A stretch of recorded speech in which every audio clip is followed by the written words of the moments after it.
Hocam hemen bu bölümün ayetine girelim, sonra ayrıntılara geçelim.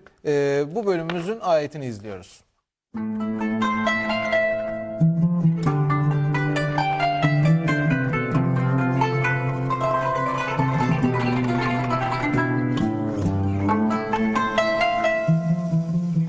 İyiliklerimizi tamamlayalım diye içinizden size bir de elçi gönderdik. O size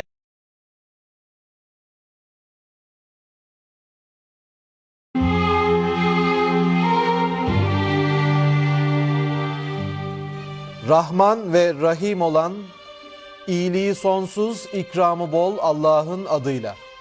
Sevgili izleyiciler, tekrardan sizlerle birlikte olmanın, yükselen sözlerde yine Hilal TV ekranlarında karşınızda olmanın verdiği sevinç ve mutlulukla Allah'a şükrediyor ve bir kez daha bizleri buluşturduğu için kendisine şükranlarımızı sunuyoruz, şükürlerimizi gönderiyoruz.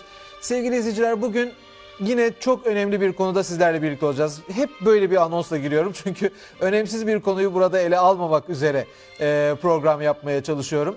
Tanıyacaksınız, hatırlayacaksınız. Geçtiğimiz hafta değil, ondan önceki hafta birlikte olduğumuz sevgili doçent doktor Zeki Bayraktar hocamızla birlikteyiz bugün.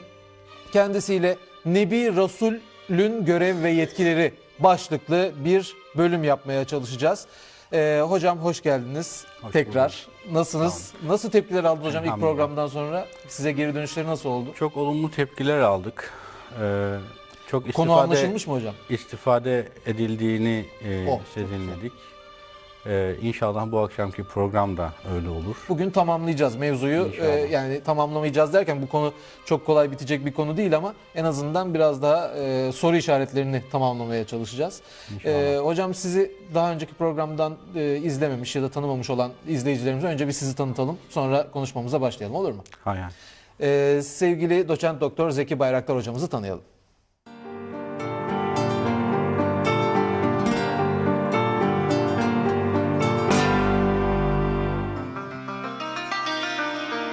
Doçent Doktor Zeki Bayraktar 1967 yılında Rize Ardeşen'de doğdu. 1978-1984 yılları arasında Ardeşen İmam Hatip Lisesi'nde okudu. 1991 yılında tıp doktoru, 1999 yılında üroloji uzmanı, 2012 yılında üroloji doçenti oldu. Üroloji alanında ulusal ve uluslararası bilimsel dergilerde yayınlanmış 50'den fazla akademik makale ve tebliği bulunmaktadır. Özel bir hastanede yönetici olan yazar, meslek hayatının paralelinde uzun yıllardan beri tefsir ve hadis çalışmaları yapmaktadır. 2010-2011 döneminde Marmara Üniversitesi İlahiyat Fakültesi Hadis Anabilim Dalı Yüksek Lisans Programı dahilinde hadis usulü ve mütevatir ve ahad haber konuları üzerinde çalışmalar yapmıştır. Kur'an'ın Nebevi Tatbikatı Sünnet ve Kur'an'da Sünnet ama Hangi Sünnet adlı 2 kitabı bulunmaktadır. Arapça ve İngilizce bilen yazar, evli ve 2 çocuk babasıdır.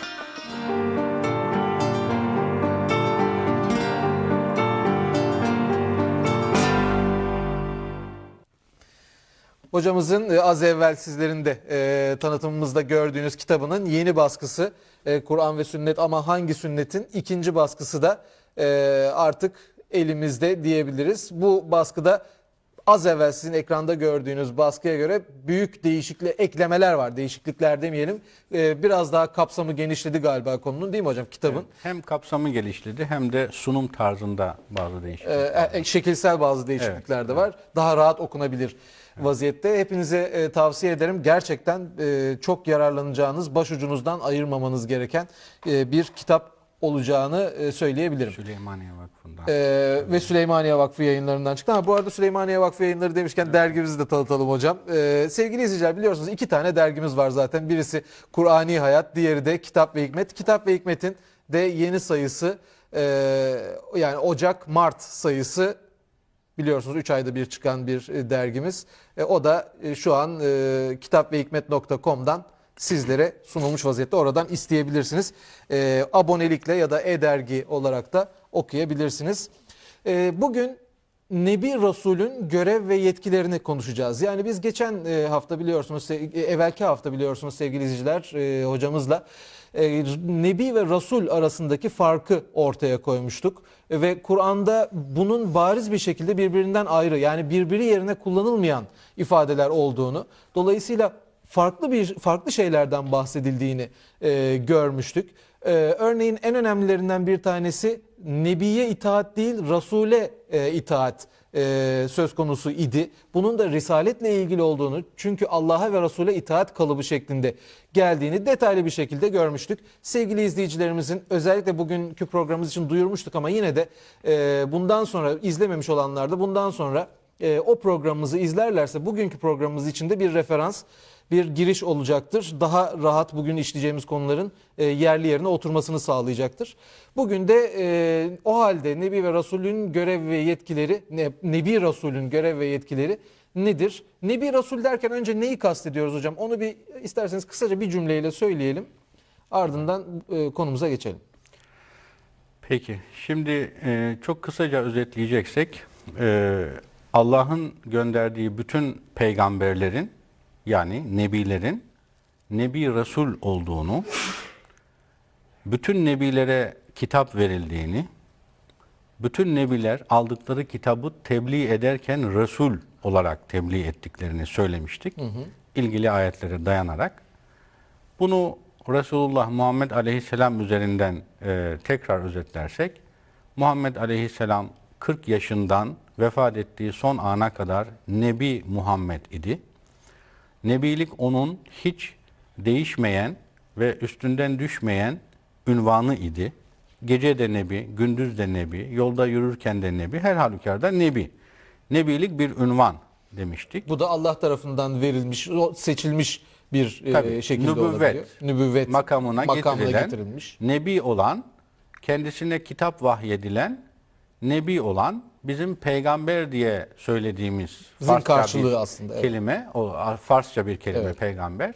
Mümkün, bazen kullanıyoruz ama mümkün olduğunca bu kelimeyi kullanmamak gerekir de diyoruz. Çünkü, Nebi'nin yerine bile olsa kullanmamak gerekir. Yani Nebi ve Resul ifadesi yeterince ifade eder. Evet. Nebiliğin bir ünvan olduğunu ve değişmediğini söylemiştik. 40 yaşından vefat ettiği son ana kadar Nebi idi Muhammed Aleyhisselam. Aldığı Kur'an'ı, vahyi tebliğ ederken de Resul Muhammed idi demiş idik ilgili ayetlere dayanarak. Dolayısıyla Nebilik bir ünvan, Resullük bir görevdir demiştik. Bunu diplomatik elçilere benzeterek de bir metafor yapmıştık. Evet, onu yani bir teşbihle diplomatlık bir ünvan, nasıl ki devletin elçilerine diplomatik elçi denir, Allah'ın elçilerine, Allah'ın Resullerine de Nebi elçi denir. Diplomat bir ünvandır, elçi bir görev adıdır. Nebilik, nübüvvet bir ünvandır, Allah'ın verebileceği bir ünvan. Elçilik, Resullük de bir görevdir. Nebilerin yaptığı bir görevdir demiştik kitabı vahyederken. O halde programı şöyle bitirmiştik hatırlarsanız. Resul Muhammed'in görevi Kur'an'ı tebliğ etmektir. Zira birçok ayet bize buyuruyor ki ve ma alel rasul illel belagul mubin diyordu ayetler. Resul'ün görevi sadece tebliğdir. Ayetler bunu böyle söylüyor. Bu bizim yorumumuz değildi. Tabii bunu söylediğimiz zaman bu akşam işte konumuzu teşkil edecek olan ve birçok izleyicimizin de muhtemelen zihnine gelen sorular vardır. Neydi onlar? Olabilirdi. Resul'ün beyan görevi de var. Yani Resul'ün görevi sadece tebliğdir diyoruz ama Resul'ün bir de beyan görevi var ki bu beyana Kur'an'ı açıklama görevi veriliyor. Yanlış bir öyle bir anlam mana olarak veriliyor, evet. Evet, Resul'ün beyan görevi vardır ve ne olduğunu inşallah ayetlerden göreceğiz. Resul'ün kitabı ve hikmeti öğrettiğine dair ayetler var. Yani sadece kitabı öğretmiyor, hikmeti de öğretiyor. Yine bir yoruma göre, ki yanlış yoruma göre, hikmetin Kur'an'dan başka bir şey olduğu, İşte bunun hadislerle temsil edildiği, dolayısıyla sadece kitap değil, kitabın dışında da bazı bilgiler öğrettiği yorumu yapılıyor. O ayetleri inceleyeceğiz inşallah. Dolayısıyla Nebi Resul'ün Resul olarak görevinin sadece tebliğ olduğu ne anlama geliyor? Yani Resul Kur'an'ı tebliğ ediyor. Bu neden ibarettir? Tebliğ ettiği Kur'an'ı tatbik etmemiş midir? Sadece tebliğ etti, işte tırnak içerisinde postacılık mı Yapmıştır. yaptı? Ayetleri okudu, başka hiçbir şey yapmadı mı? Bu ne anlama geliyor? Bunları inşallah ilgili ayetlerle İnşallah. izah etmeye çalışacağız. Bu vesileyle ben inşallah bu akşamki programımızda şu hususları konuşmak istediğimizi, konuşacağımızı kendimizi de bağlayalım. Bir özet mahiyetinde girelim. Ondan sonra detaylandıralım inşallah. Tamam hocam. O ne konuşacağımızı söyleyelim. Sonra ayetimize Evet. geçelim. Ondan Tamam. sonra da konumuza girelim. Detaylara girelim inşallah. Buyurun. Şimdi bu akşam şu hususları konuşacağız. İzah edeceğiz. İzah edeceğiz derken kastettiğim şu hususlarla ilgili ayetleri Göstereceğiz. Ortaya okuyacağız koyacağız. inşallah. Nedir bu? Bir, Kur'an içindeki ayetleri, hüküm ayetleri, yani bizim müminlerle bağlantılı yapmamız gereken emir ve yasakları, hüküm ayetleri diyoruz bunları, bizzat Allah tarafından açıklanmış olan bir kitaptır. Bu ayetleri Allah'tan başka hiç kimse açıklayamaz. Buna Resul de dahil, Nebi Resul de dahil. Bunu bildiren ayetleri okuyacağız inşallah. Resul, Allah'ın yapmış olduğu bu açıklamaları tebliğ eder, iletir. Yani Kur'an'ı açıklamaz, tebliğ eder. 3. Resul'ün tebliğ görevi, elbette ki Kur'an'ı tebliğ görevi, Kur'an'ı tatbikatını da içerir. Yani 23 yıllık risalet hayatı boyunca elbette ki Resulullah Kur'an'ı A'dan Z'ye kadar tatbik etmiştir. Zaten o da sorumludur yani. neticede. Elbette o da bunu tatbik etmiştir. Resul'ün görevi sadece tebliğdir dediğimiz zaman tatbikatı bunun haricinde tutmuyoruz. Tutamayız, evet. Ama Kur'an böyle ifade ediyor. Bunu özellikle altını vurgulamak istiyorum. Resul'ün görevi yalnızca tebliğdir ifadesi bizim bir yorumumuz değildir. Ankebut 18, Nur 24, Cin suresinde, En'am suresinde, Bakara, Ali İmran suresinde birçok ayette ve ma aler rasul illel belagul mubin. Resul'ün görevi yalnızca tebliğdir hükmüyle bildiriliyor. Dolayısıyla Resul'ün görevi yalnızca tebliğdir. Demek ki bu tebliğin içerisinde tatbikat da vardır diyebiliriz. Ama beyanla ilgili kısmı zaten sonra izah edeceğiz inşallah. Şimdi dolayısıyla Resul'ün Kur'an'ı açıklama görevi yoksa, ayetler öyle söylüyorsa yine bir soru akla geliyor hemen. Madem Resul'ün Kur'an'ı açıklama görevi yoktu, Allah neden bir kitap gönderdi, bir de Resul gönderdi? Sadece Niye? kitabı gönderdi. Sadece neden kitabı gönderdi deniliyor. Bu soru zaten yanlış bir sorudur. Allah bir kitap ve bir Resul göndermiş değildir. Yani önce bir kitap, sonra da Resul göndermiş değildir. Allah kitabını Resulü aracılığıyla göndermiştir. Evet. Yani kitap ve Resulü ayırt edemeyiz. İkisi de birbirinin mütemmim cüzüdür yani. Evet. Tekrar söylüyorum. Allah bir kitap ve bir Resul göndermiş değildir. Allah kitabını Resulü aracılığıyla göndermiştir. Peygamberi gönderme amacı budur. Kitaplarını insanlara ulaştırmak. Çünkü bu kitap başka türlü bize ulaşmaz. Ulaştırılmaz. Ulaşmaz derken Allah böyle takdir etmiştir. Yani elbette ki bunun kanunu budur ya da. evet, elbette ki dileseydi Allahu Teala her birimize ilham ederek kitabı her birimize Tabii. vahyedebilirdi ama o zaman imtihan belki olmazdı. Yani Allah peygamberlerini, resullerini, nebi resullerini kitabını bize ulaştırmak için gönderiyor. Yoksa kitabı ve peygamberi ayrı ayrı göndermiyor. Ki bu sayede kitabının daha doğrusu bir kitap var onun nezdinde, bir beşer tarafından tatbik edilebileceğini ispatlamış da oluyor. Dolayısıyla neden peygamber gönderdi sorusunu bu şekilde cevaplamamız Zaten lazım. o yüzden de Resulullah doğumuyla birlikte Resulullah değil, Risaletin Elbet. kendisine gelmesiyle birlikte Tabii. Resullük görevine başlıyor. Evet. Dolayısıyla Resul'ün beyan görevi Detayları biraz sonra izah edileceği üzere kitabı tebliğ etme görevidir. Gizlemeksizin ayetlerini bildirme görevidir. Resul'ün keza kitabı ve hikmeti öğretmesi de, yani hikmeti öğretmesi de hikmetli kitabı öğretmesi. Yani Kur'an-ı Hakim, hikmetli kitabı öğretmesidir. Bütün bunlardan dolayı da sünnet, Resul'ün sünneti dediğimiz kavram direkt veya dolaylı olarak mutlaka Kur'an'a dayanır. Sünnet, Kur'an'ın açıklaması değildir. Kur'an'ın ilavesi değildir. Kur'an'ın paralelindeki hükümler değildir. Kur'an'ın boşluklarını dolduran hükümler değildir.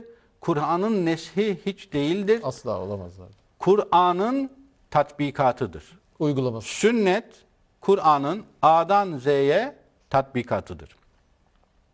Bir amel direkt veya dolaylı olarak Kur'an'a dayanmıyor ise, o ameli siz 1000 kere de işleseniz sevap kazanamazsınız. Çünkü böyle bir amel sevap kazanılacak sünnet olamaz. Bir amelin sünnet olabilmesi için Mutlaka Kur'an'a direkt veya dolaylı olarak Kur'an'a dayanıyor olması lazım.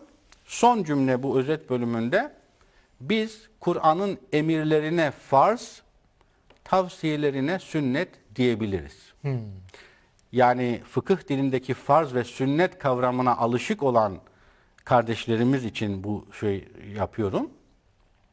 Kur'an'ın mutlak emirlerine farz, tavsiyelerine sünnet diyebiliriz. Dolayısıyla sünnet Kur'an'ın dışında değildir, tamamen Kur'an'ın içerisindedir. O halde Resul'ün Kur'an tatbikatı olarak yaptıkları sünnettir. Nebi olarak yaptıkları, yani tarihi nedenlerle yaptıkları, coğrafi Kültürel nedenlerle yaptıkları, kültürel nedenlerle yaptıkları veya fıtri ve beşeri ihtiyaçları nedeniyle yaptıkları sünnet değildir. Resul olarak yaptıkları, ki bunlar Kur'an'dır, sünnettir.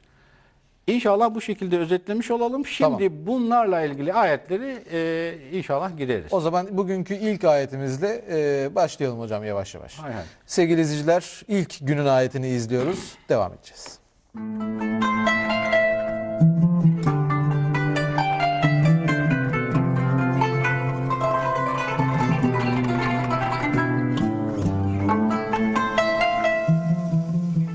De ki, ben sadece Rabbime yalvarırım ve ona hiç kimseyi ortak koşmam. De ki, benim sizin için zarar ve fayda sağlama gücüm yoktur. De ki, Allah'a karşı beni hiç kimse koruyamaz ve ben ondan başka sığınacak kimse de bulamam. Benim görevim yalnızca Allah'tan gelen mesajları iletmektir. Kim Allah'a ve elçisine karşı gelirse bilsin ki ona içinde sürekli kalacağı cehennem ateşi vardır. Cin suresi 20 ve 23. ayetler.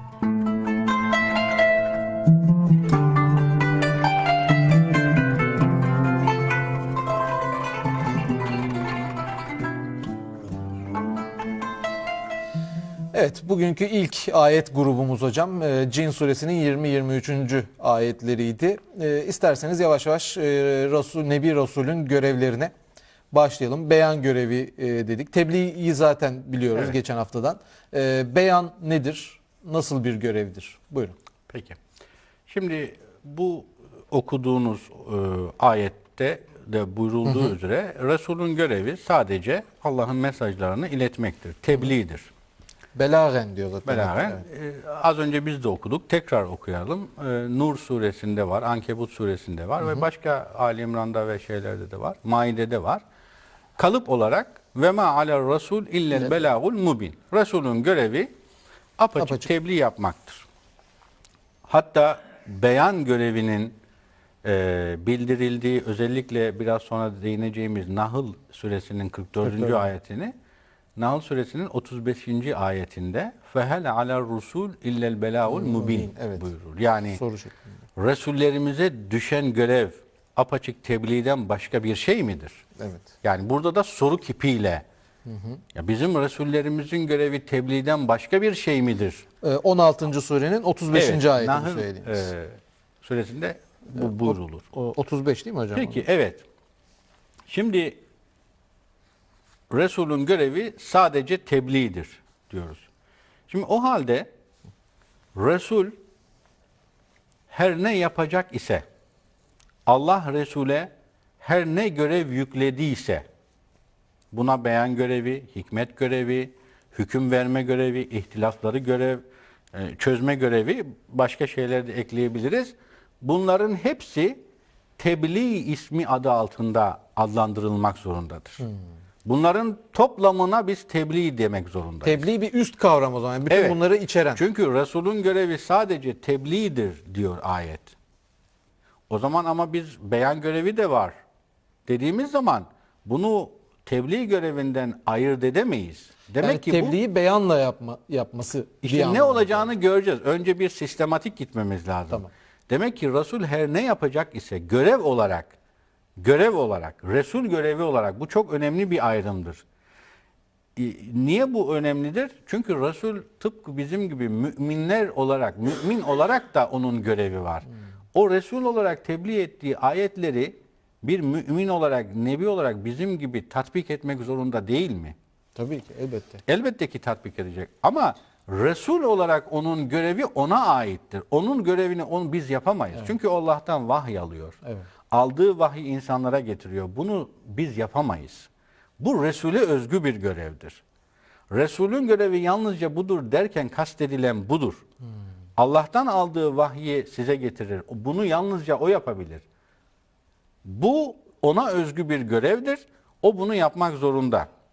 Peki Resul'ün tebliğ ettiği ayetleri başta kendisi tatbik etmek zorunda değil mi? Evet. Yani Allah'tan vahiy aldım. Ey insanlar namaz kılın. Allah buyuruyor. Rabbiniz buyuruyor. Kendisi namaz kılmayacak mı? Yani dolayısıyla görev tanımlaması tebliğ olduğu için onun yapacağı, görev olarak yapacağı tebliğ dairesinin içerisindedir. Bu böyle anlaşılmak zorunda. Peki beyan görevi nedir o halde? Resul'ün beyan görevini bildiren sadece bir ayet değil. Tabii. Nahl 44'te var, 64'te var, Ali İmran suresinde var, başka yerlerde de var. Maide suresinde var. Maide suresinde var. Şimdi bahsettiğimiz şu örnek ayetten girelim. Buyurun hocam. Nahl 44. Nahl 44'ü ve ma erselna min qablike illa ricalen nuhi ileyhim. Biz senden önce de 43'te başladınız. 43'te başladım. Kendisine vahyettiğimiz resuller gönderdik. Erkekler olarak, erkek resuller, adamlar. Fes'elu ehle zikri. Eğer bilmiyorsan in kuntum la ta'lemun. Eğer bilmiyorsanız zikir ehline sorun. Bil beyinati ve zubur. Açık deliller ve kitaplarla gönderdik onları. Senden önceki resulleri yani. Nebileri, resulleri. Ve enzelna ileyke zikra. Sana da işte bu zikri, bu Kur'an'ı indiriyoruz. Tıpkı senden önceki resullere kitap verdiğimiz gibi sana da bu zikri indiriyoruz. Niye? Litubeyyine, beyan etmen için. Şimdi altını çizelim bakın. Beyan etmen için. Kelime beyan. Litubeyyine linnas. Litubeyyine, beyan etmen için. Neyi? Linnasi. İnsanlara beyan etmen için. Neyi beyan edecek? Ma nuzzile ileyhim. Kendilerine indirileni beyan etmen için sana da bu zikri indirdik. Ve leallehum yetefekkerun. Belki onlar da düşünürler. Şimdi işte burada beyan kelimesiyle bildirilen kelimeyi beyan olarak biz muhafaza edelim. Tamam. Beyan kelimesine Kur'an ne anlam yüklüyor? Onu göreceğiz ayetlerle. Fakat genelde bizim işte açıklamaya çalıştığımız bu şey yanlış olarak yapılan bir yoruma karşı bu açıklamaları yapma ihtiyacı duyuyoruz. Şu ayete, okuduğumuz ayete nasıl meal veriliyor ve nasıl yorum yapılıyor? İşte Resul'ün beyan görevi, Kur'an'ı açıklama görevidir denilen yorumdan bir örnek vermek istiyorum. Herhangi bir isim zikretmeden bir meal, bu internetteki meal programlarından herkes görebilir. Çok yaygın zaten bu mealler. Çok yani sadece bu meal değil aslında, maalesef çoğu meal böyle Böyle, değil. evet, Mealden evet. O ziyade manada yorum söylüyorum. böyle. Evet. Mealden ziyade yorum böyle. Şimdi az önce okuduğumuz bu ayetin bu mealdeki mealini okuyorum. Onları apaçık deliller ve kitaplarla gönderdik. Sana da kendilerine indirilmiş olanı insanlara açıklaman için Kur'an'ı indirdik. Ta ki iyice düşünsünler. Gördüğünüz üzere burada beyan kelimesi açıklama olarak tercüme edilmiş. Bu doğru bir yaklaşım değildir. Niçin doğru olmadığını izah edeceğiz. Fakat velev ki bu açıklamanın çok yanlış olmadığını söyleyelim. Bunun tercümesi edilmesi, beyan kelimesi biraz sonra da ben izah etmeye çalışacağım. Beyan kelimesini tercüme etmeye gerek yoktur. Çünkü Kur'an'ın beyan kelimesine yüklediği mana ne ise bizim Türkçedeki kullanımı da aynıdır. Aynı kelime, evet. Aynı Onu mana. hemen söyleyelim isterseniz. Buyurun hocam. Mesela Maliye Bakanlığı, Gelirler Genel Müdürlüğü mükelleflere, vergi mükelleflerine zaman zaman çağrıda bulunur. Der ki, sayın mükellefler, ey mükellefler, gelirinizi gizlemeyin, beyan edin. Bakın, gizlemeyin, beyan edin. Beyan etmek, gizlemenin zıddı olarak kullanılır. Biz de o yüzden hatta beyanname veririz hocam. Beyanname veririz. Mesela günlük hayatımızda deriz ki, ya ben bu konudaki görüşümü gizlemedim ki, beyan ettim zaten. Ayan beyan ortada deriz. Yani evet, gizlemedim ki, beyan ettim deriz. Veya ya bu konuda gizli olan bir şey yok ki. Her şey ayan beyan ortada deriz, değil mi? Ben sizden önce davranmışım hocam. Evet. Yani kullandığımız bir Çok şey kullandığımız çünkü. bir kelime. Dolayısıyla beyan kelimesini başka bir kelimeyle tercüme etmeye gerek yok. Bizim dilimizde kullandığımız mana ne ise Kur'an'ın bu kelimeye yüklediği mana da budur. İlgili ayetlerle göreceğiz. Dolayısıyla bu ayeti şu şekilde çevirmek lazım. Sana da bu kitabı, bu zikri indiriyoruz ki insanlara indirileni beyan edesin diye. Ama velev ki açıklama kelimesini verdik. Tamam. Esas problem şu yorumdan kaynaklanıyor. Şimdi bu mealdeki bu ayetle ilgili dipnot, Buyurun. açıklamayı okuyorum. Tabi hemen bu açıklamanın kesinlikle Kur'an'a aykırı olduğunu belirtmek istiyorum. Hani şu anda televizyonu açan biri böyle Böyle zannetmez. söylüyoruz zannetmesin. Evet. Evet. Buyurun. Biraz önce geçen 35. ayette ve bunun gibi ayetlerde peygamberlere düşen şeyin ancak bir tebliğden ibaret olduğu bildirilirken, hani Nahl 35 vardı ya, Evet, az evvel. ona atıf yapıyor. Bu ayette tebliğ kavramına açıklık getirmektedir. Böylece peygambere düşen tebliğin sadece kitabı getirip onların önüne koymaktan ibaret kalmadığı, onu açıklama görev ve yetkisinin de tebliğ kavramı içinde dahil olduğu. Bakın altını çiziyorum. Onu açıklama, görev ve yetkisinin de tebliğ kavramı içinde dahil olduğu anlaşılmakta ve hadis Kur'an'ın kendisinden sonraki en önemli tefsir kaynağı olarak belirlenmiş olmaktadır. İşte problem bu. Şimdi deniyor ki bu ve buna benzer yorumda Resul'ün tebliğ görevi Kur'an'ı getirip tebliğ etmesinden ibaret değildir. Kur'an'ı açıklama görevi ve yetkisi vardır. Hem görev hem yetki, bakın. Yani iki kelime de ayrı ayrı söyleniyor. Onu açıklama görev ve yetkisinin de tebliğ kavramı içinde olduğu yorumu yapılıyor. Ondan sonra da tabii bu açıklamaları nasıl yapıyor? Hadislerle Tabii. yapıyor deniyor. O da ayrı bir kaynak olarak. Evet. Dinin diğer Peki, bir kaynağı olarak. şimdi o halde bu yorumun Kur'an'a uygun olup olmadığını biz birçok ayet grubuyla inceleyelim. Buyurun. Biraz sonra biz o ayetlerin Arapçalarını da okuyacağız. Okuyalım. Fakat hemen bu sayfa önümdeyken ben biraz sonra bizzat bizim okuyup meallendireceğimiz ayetin mealini bu mealden okumak istiyorum. Hocam isterseniz arayı verelim. Olur, Öyle tamam. şey yapalım. Arada kesilmesin. Peki. Kısa bir aradan sonra devam edeceğiz sevgili izleyiciler.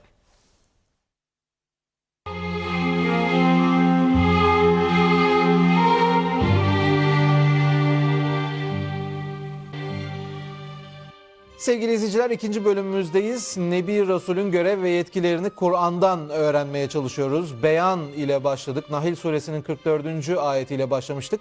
Hemen bu bölümümüzün ayeti de zaten o ayet. Onu bir görelim. Şöyle görsel hafızamıza da yerleşsin. Sonra konumuza devam edelim.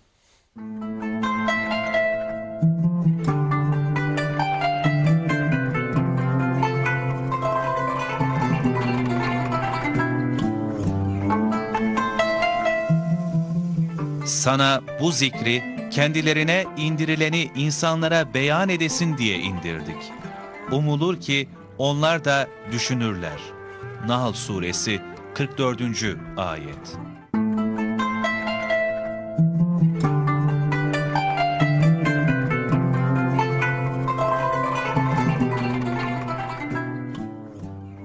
Evet hocam, bu ayeti zaten az evvel okuduk ve buradaki beyan, tebeyyün kelimesinin, beyan etme kelimesinin açıklanma olarak, açıklama olarak çevrildiğini de yanlış bir mealden okumuştuk ve onunla ilgili dipnotu da vermiştik. Oradan da Kur'an ve hadis diye bir başka kaynak daha ortaya çıkarıldığına değinmiştik ve şimdi de bunun Kur'an'da yapılan gerçek tarifinin ne olduğunu ayetlerle görmeye çalışacaktık.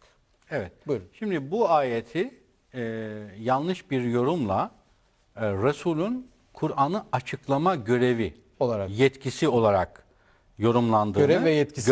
yetkisi olarak yorumlandığını bir örnek meal üzerinden az önce okumuştuk. Şimdi bu yorumun Kur'an'a aykırı olduğunu birçok ayetle göreceğiz inşallah. İnşallah.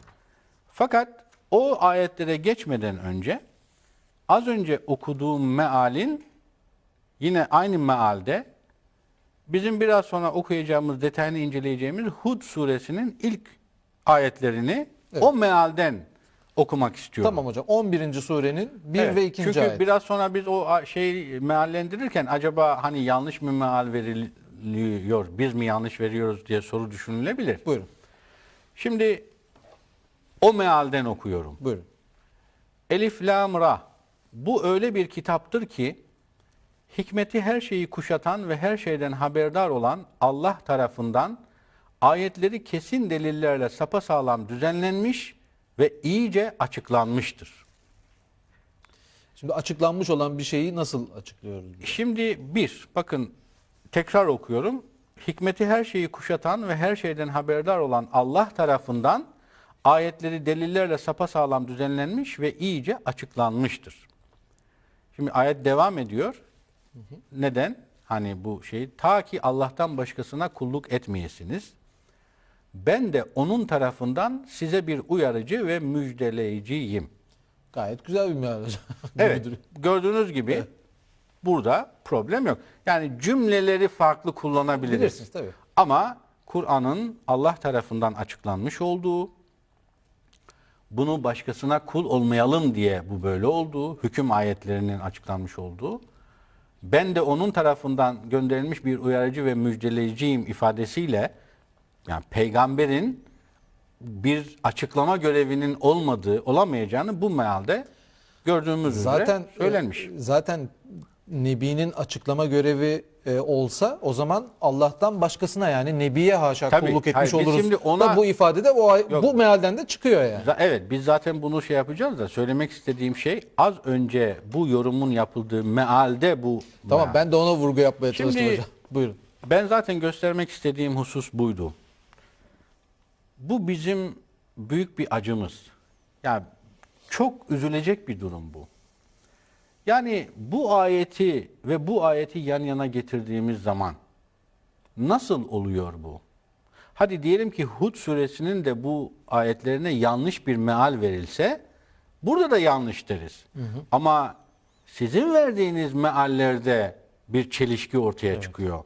Siz bu kitabınızı bir gayrimüslime verseniz, İslam'a davet etseniz bu mealinizi, buyurun ben sizi İslam'a davet ediyorum, bu kitabı okuyun, Kur'an'ı deseniz, demeniz gereken budur.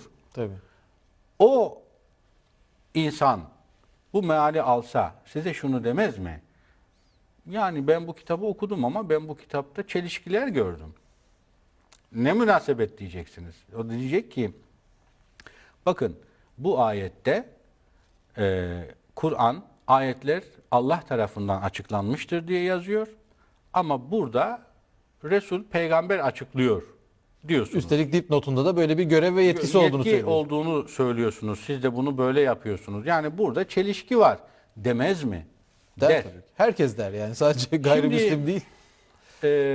Bu vesileyle bizim Kur'an'a iman meselesini çok ciddi bir şekilde konuşmamız, düşünmemiz lazım. Hani şu ayet aklıma geliyor. Şimdi bu iki ayeti yanına koyunca çelişik görünüyor ya. Ya demek ki Hud suresindeki bu ayeti görmüyoruz o yorumu yaparken. O zaman Bakara 85'teki hani şu ayet acaba bize muhatap olmuyor mu? Efetu'minune bi ba'dil kitabi ve tekfurune bi ba'd. Ya siz kitabın bir bölümüne inanıyor, bir bölümünü inkar mı ediyorsunuz? Ya yoksa siz kitabın bir bölümüne inandığınız halde bir bölümünü inkar mı ediyorsunuz? Şimdi bu Bakara suresinde geçen bir ayettir, 85. Evet, 85. Demek ki kitaba iman etmemenin böyle bir yolu var. O zaman düşünelim. Acaba biz de bu duruma düşmüş olmayalım? Bir başka ayet, Hadid 16. Üstelik bunu yapanların cezası da ayetin devamında yazıyormuş da ben artık Okuyun işte onlara ya, giriyorum. Yok buyur hocam, şöyle, uzat. Yani siz kitabın bir kısmına inanıyor, bir kısmını inkar mı ediyorsunuz? İçinizden böyle yapanların dünya hayatındaki cezası rezil rüsvay olmaktan başka bir şey değildir. Ahiretteki cezası ise zaten en şiddetli olandır. Yani bunun da bedelinin ne kadar ağır olduğunu buradan görmüş oluyoruz. Yani zaten şimdi onu hani ben devamında okumadım. Zaten bir kısmını inkar ediyorsunuz değil. Bir tane ayeti inkar etseniz kafir oluyorsunuz tabii, zaten. tabii, Kafirin karşılığı neyse o olacaktır. Tabii. Ama söylemek istediğim şey, demek ki Kur'an'a iman etmemenin farklı yolları var. Bizim zannettiğimiz gibi değil. Ben bu kitaba iman ettim, bu kitabın Allah'tan gelen bir kitap olduğuna inanıyorum demek yeterli olmuyormuş. Zira Kur'an bize haber veriyor zaten. Kitaba iman etmemenin farklı yolları var. İşte o yüzden zaten iman etmeyi biz daha önceki programlarda hocam güvenmek olarak manasını verdiğimiz zaman bir şeye güvenmekle güvenmemek, bir şeye güvendiğinizi söylediğiniz zaman bu güveni ispatlamak zorunda olduğunuz İspatlamanız ortaya lazım. çıkar. Şimdi şöyle söyleyelim. Kur'an'a iman etmek demek, Kur'an'daki 6000 küsür ayetin tamamına kayıtsız, şartsız teslim olmaktır. Mutlaka. Hiçbir ayetin karşısında ama, lakin ve fakat demeyeceksiniz. Zaten Müslüman o adama denir. Eğer siz bir ayete karşı ama derseniz ve fakat derseniz, lakin derseniz siz ona iman etmiş olamazsınız. Evet. Kur'an sizi dönüştürmeli, sizi forme etmeli. Siz onu deforme etmemelisiniz. Aynen öyle hocam. Kur'an sizi bir konuda radikal bir şekilde değiştirmiş olmalı. Yani zaten sizin 30 yıldır düşündüğünüz, 40 yıldır, 50 yıldır düşündüğünüz şeyi Kur'an söylüyorsa ona kabul ediyorum demeniz Kur'an'a iman demek değildir. Okumadan önceki halinizle okuduktan sonraki Evet. haliniz arasında bir delta farkı Olmalı. Yani ne tür bir değişiklik oldu Kur'an'ı okuduktan, Kur'an ayetlerini okuduktan sonra? Yani siz Kur'an'da 6000 küsür ayette buyurulan her şeyi doğuştan biliyor muydunuz? Doğuştan bunları siz ezberlemiş miydiniz, vakıf mıydınız? Evet, fıtraten bu böyledir, bilinebilir fıtraten. Ama insan geliştikçe, düşünceleri farklılaştıkça, farklı şeyleri din ile uğraşmaya başladıktan sonra veya uğraşmamaktan sonra fark etmez, mutlaka forme edilmesi gerekir. Evet. Bu da Kur'an ile olur. Sizi Kur'an hangi konuda dönüştürdü? Hangi konuda çizginizi etkiledi? Eğer hiçbir konuda çizginiz değişmediyse sizin Kur'an'a imanınız sorgulanmalı. Elbette. Dolayısıyla eğer siz 30 yıldır düşündüğünüz, 40 yıldır düşündüğünüz ve doğru olduğuna inandığınız bir şey, bir konuda bir ayet okudunuz ve o ayet sizin bildiğinizin tersini söylüyorsa siz kafanızdakini çöpe atabiliyor musunuz? Çok güzel hocam. Aynen öyle. Evet, Allah böyle söylüyorsa doğru söylemiştir. Bitti. Amenna diyebiliyor musunuz?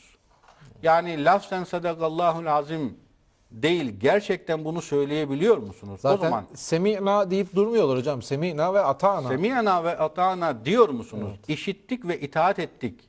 Bu böyledir. Artık bu konuda başka bir hüküm, başka bir söz söylenemez diyor musunuz? Herhangi bir konuda bunu söylediniz mi? Hangi konuda söylediniz mesela? Bir örnek verebiliyor musunuz? Dolayısıyla Kur'an'a iman meselesinde problemimiz var. Aynen öyle. Bu konuda bir ayet daha ben notlarıma almışım. Buyurun hocam. Aksi halde ehli kitabın düştüğü duruma düşebiliriz. Düştüğümüz de söylenebilir. Çünkü zaten ehli kitap Evet. sayılırız biz de. Elinde Bakın, kitap olan. Hadid suresi 16. ayet. 57. sure 16. ayet. İman edenlerin, bakın dikkat edin, iman edenlerin, müşrikler, kafirler değil, iman edenlerin Allah'ı anma ve ondan inen Kur'an sebebiyle kalplerinin ürperme zamanı hala gelmedi mi? İman edenlerden bahsediyor. Evet. Onlar daha önce kendilerine kitap verilenler gibi olmasınlar. Ehli kitap gibi olmasınlar. Ne olmuştu onlara? Onların üzerinden zaman geçmişti de kalpleri katılaşmıştı. Onlardan birçoğu da bu nedenle yoldan çıkmışlardı. Ehli kitap gibi olmayalım. Kur'an'a karşı lakayt kalmayalım. Kalbimiz katılaşmasın. Yani Kur'an okunduğu zaman ürpermeli. Biraz sonra ayetlerde de geleceğiz.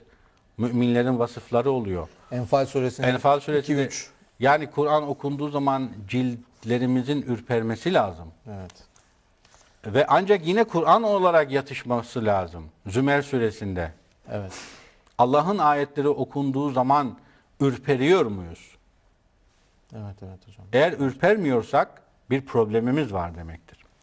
Şimdi çok kısaca, hızlıca şunu da belirtelim. Beyan konusundaki detaya girelim inşallah. Buyurun. Şimdi Yusuf 103 ve Yusuf 106. 12. sure. Kardeşlerimize hatırlatmak istiyorum. Bu ayette bakın Cenab-ı Hak buyuruyor ki ve ma ekserun nasi, insanların çoğu velev hareste bi müminin, sen çok hırslansan da ey Muhammed, ey Resul, sen ne kadar çok hırslansan da iman etmiş değillerdir. İnsanların çoğu sen ne kadar çok istesen de iman etmeyecek. Böyle diyelim. Evet. 106 ve ma yu'minu ekseruhum billahi illa ve hum müşrikun. Ve onların çoğu imanına şirk bulaştırmadan da iman etmeyecek diyor. Bakın çok dehşet verici bir durum. Bu ayetler bize şunu söylüyor. İnsanların çoğu iman etmeyecek. Neden? Çünkü imanına şirk bulaştırmış olacak. Şimdi ben bunu niye söyledim? Ya diyeceğiz ki biz çevremizde bu kadar imansız insan görmüyoruz. Bu kadar müşrik insan görmüyoruz. Yani bu ayet insanların çoğu kafirdir, müşriktir diyor da ayettir bu yani. Bunun doğru olduğu kesin de ya biz etrafımızda bu kadar kafir, bu kadar müşrik görmüyoruz diyoruz muhtemelen. O zaman işte önceki programlarda siz yaptınız. Demek ki bizim iman, küfür ve şirk konusunda düşüncelerimizle Kur'an'a dayanmıyor. Evet. Kur'an'ın söyledikleri arasında bir uçurum var. Var maalesef. Evet. Biz sadece Tanrı tanımazlığı, Kur'an, peygamber tanımazlığı küfür olarak Evet hocam. kabul ediyoruz. Hatta Evet bunlar küfürdür. Ama çok küçük bir Çok bölüm. azdır, çok küçüktür. Bunların bölümü. dışında bakın nelerin küfür olduğunu hemen ayet okumadan sadece kısa yani ayet Buyurun numarası vererek bakın nasıl oluyor bu? Niçin bu kadar geniş bir yelpazedir bu? Az önce söyledik. Kitabın bir bölümüne iman edip bir bölümüne iman etmemek. Bunu da şöyle beklemeyelim. Ben bu kitabın bir bölümüne iman ediyorum, bir bölümüne iman etmiyorum. Hayır böyle değil. Tavır olarak bu böyle. Tabii. Tavır olarak bu böyle. Yoksa Sorarsan hepsine inanıyor bakın ehli kitap dediği yoldan çıkmış Yahudi ve Hristiyanlar için Kur'an-ı Kerim'de hiçbir zaman biz bu Tevrat'ı kabul etmiyoruz. Tevrat'ın Allah'tan gelen kitap olduğuna inanmıyoruz demediler. Evet. Biz Kur'an'da böyle bir ayet görmüyoruz. Keza Hristiyanlar biz bu İncil'i kabul etmiyoruz. İncil'in Allah'tan gelen bir kitap olduğuna inanmıyoruz. Hiçbiri demedi. Evet. Yani hiçbiri demeyelim de Kur'an'ın anlattığı böyle bir tavır yok. Ama Allah onların sapıttıklarını, yoldan çıktıklarını, küfre ve şirke düştüklerini söylüyor. Nasıl oluyor o zaman bu? İşte böyle oluyor. Yani kitabın bir bölümünü kabul ediyor, bazı hükümleri, işine gelen hükümleri kabul ediyor, bazı hükümlerini kabul etmiyor. Ama onu da kabul etmiyorum demiyor. 50 bin Uygulamaya tane geçiyor. bahaneyle, ama diyerek, fakat diyerek, tevil ederek, tahrif ederek ve yolundan dolanarak bunu yapıyor. Hayatına sokmuyor, evet. Kur'an'a şaşı bakmak. Zuhruf 36. Yalnız bu ayetin şeyini söylemek istiyorum. Buyurun buyurun hocam. Şimdi ve men ya'şu an zikri rahman diye başlar. Kur'an'a inanmayanlar demiyor bakın. Kur'an'a şaşı bakanlar, Allah'ın zikrine şaşı bakanlar, biz onlara bir şeytan musallat ederiz. O şeytan onu saptırır, yoldan çıkarlar. Fakat onlar kendilerini hidayette olduklarını zannederler. Ve yahsebune ennehum muhtedun. Gerçek hidayette olanlar bizleriz. Kaçıncı ayette hocam? Bunu Zuhruf 36. Zuhruf 43. surenin 36. ayeti. Kimdir bunu söyleyenler? Rahman'ın zikrine, Kur'an'a şaşı bakanlar. İnanmayanlar demiyor bakın. Yani Kur'an'ı elinden düşürmüyor. Kur'an'ı okuyor ama şaşı bakıyor. Yani Kur'an onu formatlamıyor. Kur'an onu dönüştürmüyor. O Kur'an'ı etkiliyor, Deforme dönüştürüyor, ediyor. deforme ediyor, tahrif ediyor.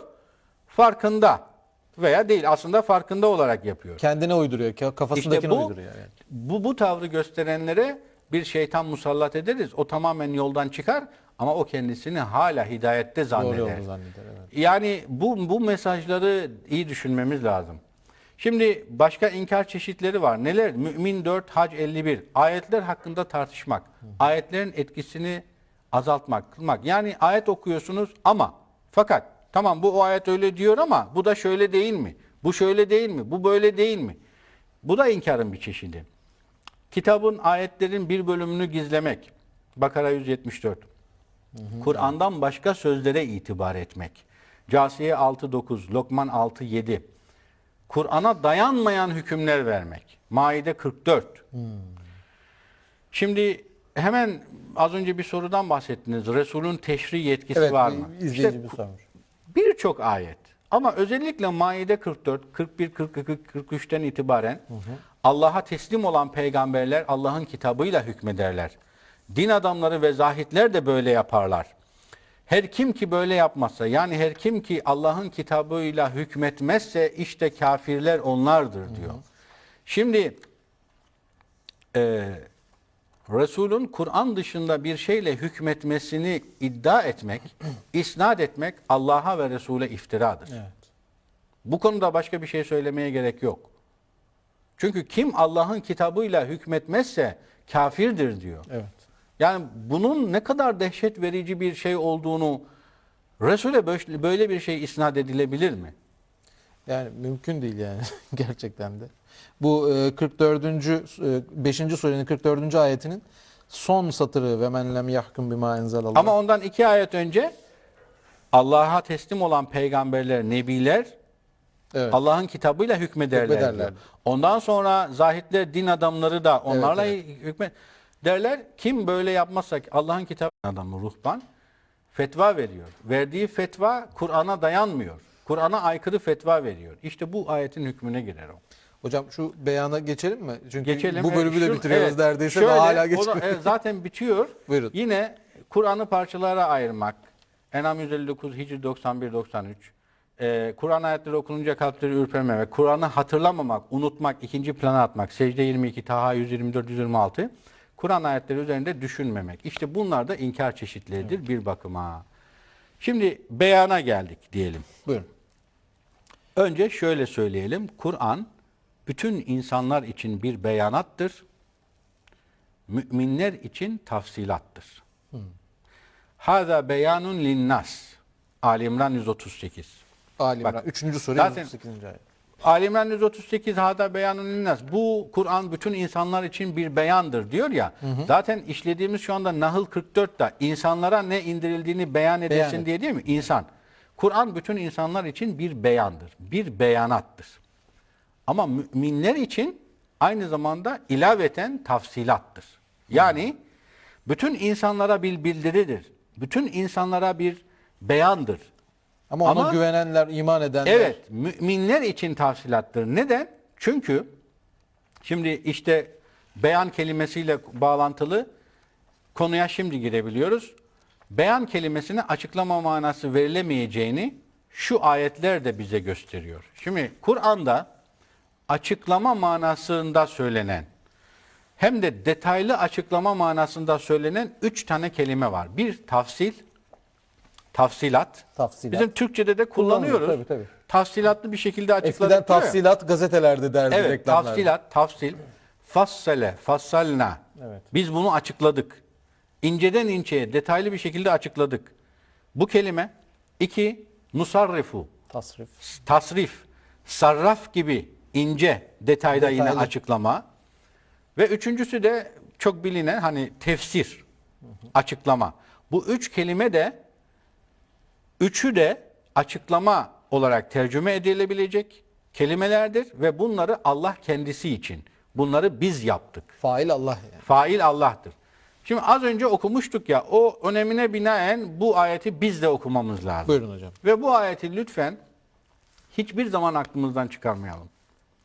Yani hani manifesto derler ya, manifesto niteliğinde bir ayettir Ayet. bu. Bu ayetin vazettiğini unutmamak lazım. Hud suresinin ilk iki İlk ayeti. iki ayet. 11. surenin Elif, lam, ra. Kitabun uhkimet ayatuhu. Bu kitap öyle bir kitaptır ki uhkimet ayatuhu. Ayetleri muhkem kılınmıştır. Hüküm barındıran, hüküm ihtiva eden ayetler kılınmıştır, muhkem kılınmıştır. Aynı kökten muhkem hüküm. hüküm. Evet. Sümme. Sonra da fussilet. Bakın tafsil edilmiştir. Detaylı bir şekilde açıklanmıştır. Kim tarafından? Min ledun hakimin habir. Hakim ve habir olan Allah tarafından tafsilatlı bir şekilde açıklanmıştır. Yani doğru karar veren, her şeyden haberdar Her olan. şeyden haberdar olan Allah tarafından bu kitabın muhkem ayetleri açıklanmıştır. Neden? Ella ta'budu illallah. Ki Allah'tan başkasına kul olmayasınız diye. Eğer Allah açıklamamış olsaydı Onu açıklayana siz kul açıklayana kul olursunuz. Şimdi bu ayeti buraya kadar okuduğumuz zaman ne o zaman Resul'ün görevi nedir ki? Zihnimizde soru geliyor ya. İnneni leküm minhu nezirun ve beşir. Ben ise onun tarafından size gönderilmiş bir uyarıcı ve müjdeci. Bakın bu ayet bize 4 önemli deklarasyonda bulunuyor. 1. Bu kitabın hüküm ayetleri önce sağlamlaştırılıyor ve sonra da tafsilatlı bir şekilde açıklanıyor. Kim tarafından? Allah tarafından açıklanıyor. Neden bu böyle? Allah'tan başkasına kul olmayalım diye bu böyle. Demek ki bu kitabı açıklamaya kalkışana kul, köle olursunuz. Çünkü yanlış açıklar. 3, 4, şimdi ne olacak o zaman? Resul'ün görevi de Allah'ın yapmış olduğu bu açıklamaları, bu tafsilatları ileterek, tebliğ ederek müminlere müjde, kafirlere de uyarı vermiş olur. vermek. Evet. Şimdi bu ayeti hiçbir zaman unutmayalım. Demek ki ara mı vereceğiz? Ara vereceğiz hocam. Evet. Siz bu ayetle ilgili bütün şeyi verelim. İzleyicilerimiz ayeti belki reklam arasında tekrar okur, bir üzerlerinde fikir şey yaparlar, teatisi yaparlar. Belki soruları gelir. Başka söyleyeceğiniz var mı hocam bu ayetle Şunu ilgili? söyleyelim. O zaman bu Kur'an Allah tarafından açıklanmış ise, Allah'tan başka hiç kimse açıklayamayacak ise, din ile ilgili açıklamalarının da tamamen Kur'an'da var olup olmadığı sorusu gündeme gelecektir. Tamam, Allah'ın yaptığı, Kur'an Allah tarafından açıklanmıştır. Bunu kabul edelim ama acaba bu açıklamalar bizim için din konusunda yeterli midir? Bu çok mühim bir sorudur. Sorudur, evet. İsterseniz şimdi cevaplayalım, isterseniz ikinci soruda ayetle cevaplayalım. Ayetle cevaplayalım hocam. O Tamam. kadar vakit Yusuf kalmadı. suresinin 111. ayeti. ile cevaplayacağız bunu. Birçok ayet var da. Şimdi leket kâne fi kasasihim ibretun liyul Hocam yani ayeti cevaplayalım derken aradan sonra cevaplayalım tamam, demek istemiştim. tamam, İsterseniz oldu, şey yap, peki. yani sıkıştırmayalım yani. Tamam, rahat o zaman rahat. hem bu ayeti hem bir de o hüküm ayetlerinde muhkem ve müteşabih ayet ayrımını yapalım. Onu Yapalım. unutmayalım.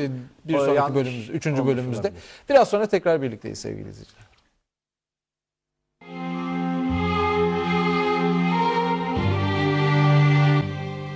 Tekrar merhabalar sevgili izleyiciler. Biz Zeki Hocam'la burada programı yaparken, konuşurken kendi aramızda sürenin nasıl geçtiğini anlayamıyoruz. Umarım sizin için de program bu şekilde hızlı ve güzel, anlaşılır bir biçimde geçiyordur. Biz inşallah bugün bütün bilgileri izleyicilerimize bu konuyla ilgili aktarmaya çalışacağız Kur'an kaynaklı olarak. Hocam hemen bu bölümün ayetine girelim, sonra ayrıntılara geçelim. Bu bölümümüzün ayetini izliyoruz.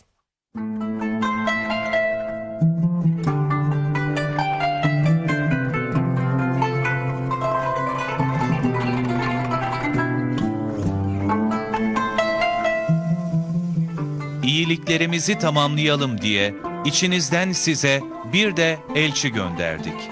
O size ayetlerimizi okur, sizi geliştirir, size kitabı ve hikmeti öğretir. Size bilmediğinizi öğretir.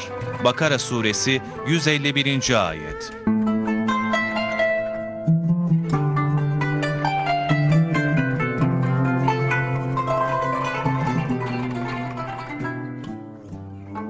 Kitabı ve hikmeti öğretir ayetlerinden bir tanesini görmüş olduk hocam. İsterseniz bu ayete geleceğiz tabii, yani şimdi oraya doğru ilerliyoruz. Beyandan sonra zaten Beyandan konumuz sonra bu olacak. konumuz bu olacak. Beyanı bir bitirelim. Buyurun hocam. Evet, şimdi beyana açıklama, tafsil manası verilemeyeceğini söylemiştik. Tafsil ve manası ve tafsil kelimelerinin Allah kendisine izafe ettiğini Hud 1-2 ayetlerini okuyarak söylemiştik. Muhkem ayetler bizzat Allah tarafından açıklanmıştır diyordu. Şimdi muhkem ayetler açıklanmıştır dediğine göre bilenler bilir, bir de Kur'an'ın müteşabih ayetleri var. Hemen onu da söyleyelim.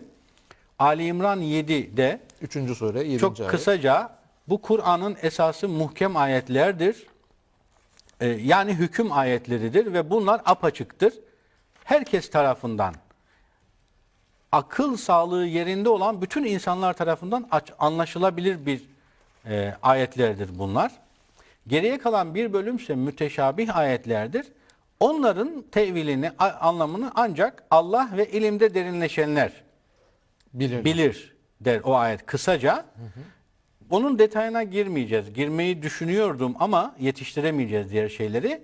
Dolayısıyla müteşabih ayetler ilim sahipleri tarafından ve Allah tarafından tabii ki bilinebilir gerçek anlamını, ama muhkem ayetler.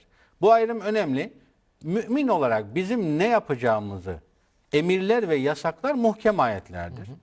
Bunlar apaçıktır ve herkes tarafından anlaşılabilir. Bir önemli notta, Kur'an Allah tarafından açıklanmış bir kitaptır. Ondan başka hiç kimse, Resul de dahil açıklayamaz diyoruz ya. Evet, bu ayetle sabittir ama herkes tarafından anlaşılabilir. Kimse açıklayamaz Allah'tan başka ama herkes, gayret eden herkes anlayabilir. Açıklamak ile anlamağı ayıralım, karıştırmayalım. Zaten yani ayetler üzerinde çalışmakla, işte tedebbürle, tezekkürle, tefekkürle Şimdi zaten oraya geldik. Oraya geldik. Buyurun hocam. Kur'an Allah tarafından açıklanmıştır. Peki, o halde Kur'an'ın içerisindeki bu açıklamalar din konusunda bize yeterli midir? Hüküm kaynağı olarak. Ben sadece ayet okuyacağım. Tamam. Ben işte buyurun Kur'an'a iman ettim diyenler bu ayete bakalım iman etmişler mi? Tamam. Ayet okuyorum. Yusuf 111. Yusuf suresi 12. sure Evet. 111. ayet. Bakalım Kur'an'a iman edip etmediğimizi test edecek bir ayettir. Evet, bu ayet böyleyse amenna ve seddekna diyor muyuz, demiyor muyuz? Ma kâne hadîsen yuftara. Bu kitap, bu Kur'an uydurulmuş bir söz değildir. Velakin tasdikallezî beyne yedeyhi, kendinden öncekileri tasdik eden ve tafsile külli şeyin, her şeyi tafsil eden, her şeyi açıklayan. Bakın, her şeyi içeren demiyor, her şeyi tafsil eden. İçeren demiş olsa evet içeriyor ama özet olarak içeriyor denilebilir. Evet. Her şeyi tafsil eden ve huden, hidayet olan ve rahmeten, rahmet olan bir kitaptır. Kim için? Likavmin yu'minun. Müminler için. Şimdi bu ibare önemli. Şimdi Kur'an her şeyi tafsil eden bir kitaptır dediğimiz zaman diyorlar ki, muhatap oluyoruz. kimya ile ilgili tafsilatları görelim diyorlar Kur'an'da. Fizikle ilgili tafsilatları görelim. İşte bana sen hekimsin, hekimlikle ilgili tafsilatları göster diyorlar. Ayetin sonunu niçin okumuyoruz? Müminler için her türlü tafsilat var Kavmin diyor. yu'minun yani. Müminlere Müminler lazım olan, müminler için gerekli olan tafsilattır. Hani dedik ya, Kur'an bütün insanlar için bir beyanattır ama müminler için tafsilattır dedik ya. Şimdi buyurun, Kur'an'a iman ettik mi etmedik mi? Bu ayete farklı meal veren de hiçbir ekol yok. Çünkü farklı meal verilebilecek bir husus Gayet yok. basit. Kur'an her şeyi tafsil eden bir kitaptır. Müminler için her şey ama. Din ile ilgili her şey. Evet. İşte bu ayetten de anlıyoruz ki Kur'an Allah'ın açıklamalarıyla dolu bir kitaptır. Şimdi birkaç tane kim için bu açıklamalar müminler için dedik ya. Tamam. Bu Kur'an'daki bu açıklamaları kim görebilir? Bu açıklamalar var da Açıklamalar yapılmış bunları ama görmek görebilen için kim? evet. Şimdi ben hızlı ayet okuyacağım. Rum 28. Kezalike nufassilul ayati liqavmin yaqilun. İşte biz ayetlerimizi böyle tafsilatlı bir şekilde açıklıyoruz. 30. Liqavmin yaqilun. Akledenler için. 30. Yunus 24. Yunus Yunus 10. 24. Kezalike nufassilul ayati liqavmin yetefekkerun. İşte biz ayetlerimizi detaylı bir şekilde açıklıyoruz. Kim için? Tefekkür edenler için. Unzur. En'am 65 şimdi okuyorum. Unzur. 6. sure 65. Bak. ayet. Keyfe nusarriful ayati leallehum yefkahun. Bakın sarrefe. Biz Yefkahun ayetlerimizi sarraf gibi inceden inceye bak nasıl açıklıyoruz. Kim için? Yefkahun. Tefakkuh edenler için. İnce düşünenler Anlayış için. sahibi, evet, anlayış. En'am 98. Kad fassalnal ayati. Biz ayetlerimizi tafsilatlı bir şekilde açıkladık. Kim için? Likavmin yefkahun, yine tefakkuh edenler için. Ve bu En'am arada- 126. Kad fassalnal ayati. Ayetlerimizi tafsilatlı bir şekilde açıkladık. Likavmin yezekkerun. Tezekkür edenler için. Bir ayet daha okuyalım. Muhammed 24. Efela yetedebberunel Kur'an em ala kulubin ekfaleha. O Kur'an'ı düşünmüyorlar mı? Yoksa kalplerine kilit mi vurdular? Bakın demek ki Kur'an bir, iman edenler için, akledenler için, tefekkür edenler için, tedebbür edenler için, tezekkür edenler için açıklanmıştır. Ve açıklamayı da hep Allah kendisi, Hep fail Allah kendisi. yapmıştır. Yani Allah bu açıklamaları yapmıştır.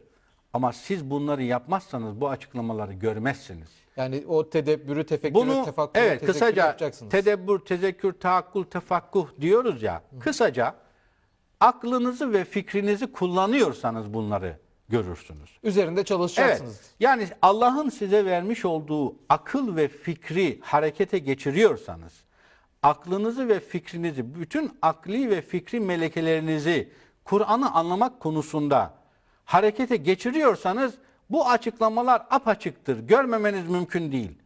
Ama eğer Kur'an'a iman etmemişseniz, Kur'an'ın bu tafsilatlarını görmeniz mümkün değildir. Hocam birçoğunda da likavmin şeyiyle yani bir topluluk Topluluk olarak. Olarak, evet. Buradan tabii şu yorum da yapılabilir. Bir topluluk olarak bu aklı ve fikri melekeleri harekete geçirmek yani veya tek istişare başına etmek. olmaktan ziyade belki diğerinin daha bereketli Bu olduğunu olabilir. Yani buradan bir topluluk olarak tabii az önceki şeyi detaya giremedik. İlimde derinleşenler, uzmanlardan yardım hangi anlamda alınabilir? Bu sadece din bilginleri değil, ilgili alanlarda uzmanlık gerektiren. Mesela bir hekim ilimde derinleşmiş biridir. Bir astronot ilimde derinleşmiş biridir. Bu anlamda da olabilir. Şimdi bu ayetleri demek ki Kur'an'ın ayetlerin Allah tarafından açıklandığını yine hızlıca hani 3 kelime söylemiştik ya, tafsil, tasrif ve tefsir. Hemen bir iki örnek verelim yoksa yetiştiremeyeceğiz. Buyurun hocam. De ki Allah'ın kulları için çıkardığı ziyneti ve temiz rızıkları haram kılan kimdir? Araf suresinin 30. Evet. 30. Bunlar dünya hayatında iman edenler içindir. Kıyamet günü ise zaten yalnızca onlarındır. Şimdi bakın.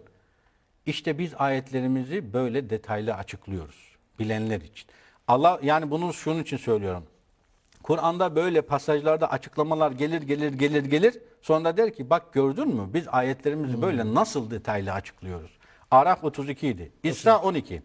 Biz geceyi ve gündüzü 2 ayet yaptık. Gecenin ayetini giderdik. Aydınlatıcı olsun Gündüzün ayetini aydınlatıcılık yaptık. Bu hem Rabbinizin ikramını aramanız hem de yılların sayısını ve hesabı bilmeniz içindir. İşte biz her şeyi böyle tafsilatlı biçimde açıkladık gördüğünüz gibi diyor. En'am 54-55 yine. Ayetlerimize inananlar sana geldikleri zaman, çok etkileyici bir ayet bu. Ve izâ câekellezîne yu'minûne bi âyâtinâ. Ayetlerimize inananlar sana geldiği zaman, Resul'e hitaben. Fekul, de ki onlara, selamun aleyküm. Yani bu kadar ayrıntıyı bile Resul'e bildiren bir kitaptan bahsediyor. Devam ediyor. Rabbiniz rahmeti kendi üzerine yazdı. Sizden her kim bilmeyerek bir kötülük işledikten sonra döner de tevbe eder ve ıslah ederse muhakkak ki o bağışlayandır, esirgeyendir. İşte biz ayetlerimizi bu şekilde detaylı açıklıyoruz ki gerçek suçluların tuttuğu yol iyice belli olsun. Yani hep açıklamalar, detaylar gelir. İşte biz böyle açıklıyoruz der Rabbimiz. Yine En'am 105 işte biz ayetlerimizi böyle sarraf gibi inceden inceye açıklıyoruz ki sana sen ders almışsın desinler ve biz de ayetlerimizi böylece beyan etmiş olalım diyor. Yani bakın demek ki Resul'ün yaptığı açıklamalar hep Kur'an ile bildiriliyor. Bu Kur'an'daki açıklamaları sen anlat ki insanlar sana sen gerçekten ders almışsın desinler. Sen hakikaten bu kadar detaylı açıklamaları yani oradan buradan almış olamazsın. Bunu duymakla Bu duymakla olamaz. kendin düşünmekle yapamazsın. Ya sen o kadar detaylı açıklamalar bize getiriyorsun ki bu detaylı açıklamalar ancak Allah'tan gelebilir. Sen ancak Allah'tan ders almış olmalısın desinler. Evet. Ve böylece biz de ayetlerimizi beyan etmiş olalım. Bakın beyana da burada girmiş oluyoruz. Yani neticede aslında beyan da yine Allah tarafından yapılıyor. Şu ayet mana olarak da konumuzu ilgilendiriyor, özel olarak da. Şu bir gerçek ki biz bu Kur'an'da insanlar için her türlü misalli vererek detaylı açıklamalarda bulunduk. Fakat buna rağmen insanların çoğu küfürde direniyor. Hangi ayet hocam o? İsra 89. Yine bir başka de benzer. Kehf suresinde benzeri Evet, var. onu okuyacağım şimdi. Tartışma. وَلَقَدْ صَرَّفْنَا ف۪ي هَذَا الْقُرْآنِ لِلنَّاسِ مِنْ كُلِّ مَسَلٍ. Biz bu Kur'an'da her türlü açıklamaları, detayı, sarraf gibi inceden inceye yaptık. Ve kânel insanu eksere şeyin cedel. Buna rağmen insan çoğu şeyde cedelleşiyor. Tartışır, çekişir. Yani buna rağmen bu kadar detaylı açıklamalarımıza rağmen bu kitapta her türlü misali veriyoruz, her türlü açıklıyoruz. Fakat insanoğlu çıkıyor karşımıza ya ama lakin fakat bu böyle değil mi falan cedelleşiyor diyor. Rabbim buyurmuş yani söylemiş. Ve tefsir bakın sarrafna kelimesiydi. Tafsilat kelimesi. Sarraf, Fassalna, mufassal. mufassala hep detaylı açıklamalar var. Şimdi de tefsir kökünden geliyor. Kafirler dediler ki Kur'an ona bir defada topluca indirilmeli değil miydi? Oysa biz onu senin kalbine iyice yerleştirmek için böyle yaptık. Yani belli aralıklarla indirdik ve tane tane okuduk. Şimdi bundan sonra gelen ifade ve sana yöneltilen hiçbir soru, mesel yoktur ki biz onu gerçeklerle ve en güzel tefsirlerle cevaplamış olmayalım. Şimdi Arapçası ve la ye'tuneke bil meselen illa ci'neke bil hakkı ve ahsene tefsira. Şimdi sana yöneltilen hiçbir soru yoktur ki ey Muhammed biz o soruyu gerçek hakikatlerle cevaplamış olmayalım ve tefsirlerin en güzeliyle karşılık vermeyelim. Kim yapıyormuş bu açıklamaları? Allah. Resulullah'ın yaptığı açıklamaların kaynağı kimmiş? Kur'an tabii ki. Evet. Allah tafsilatı da tafsil kelimesi, sarraf kelimesi ve tefsir kelimesiyle bütün detaylı açıklamaları da Allah biz yapıyoruz ve bunu sana Kur'an ile bildiriyoruz. Sen de bunu insanlara yapıyorsun diyor. Ve sana gelen her türlü soruyu biz mutlaka o soruyu hakikatlerle cevaplıyoruz bu ayetle, bu şeylerle. Şimdi biliyorsunuz Kur'an'da ve yeselûneke an diye başlayan sana şundan soruyorlar. Hanen mehizi, mehizden soruyorlar, kıyametten soruyorlar, işte mirastan soruyorlar vesaire falan filan. Kelaleyi soruyorlar. Farklı farklı şeylerde hep derler ki sana şu soruyu soruyorlar. o sorunun cevabı şudur der Rabbimiz. Hatta sana kıyametten soruyorlar. Sen nereden bileceksin ki onu derler. Hatta sana kadınlar hakkında bir fetva soruyorlar. Onun fetvasını biz veriyoruz der. Yani maalesef bizim Resul algımızda şöyle bir yanlış şey var. Kendisine sorulan her soruyu adeta düşünmeden cevaplıyor. Peygamber, yanlış peygamber algısı.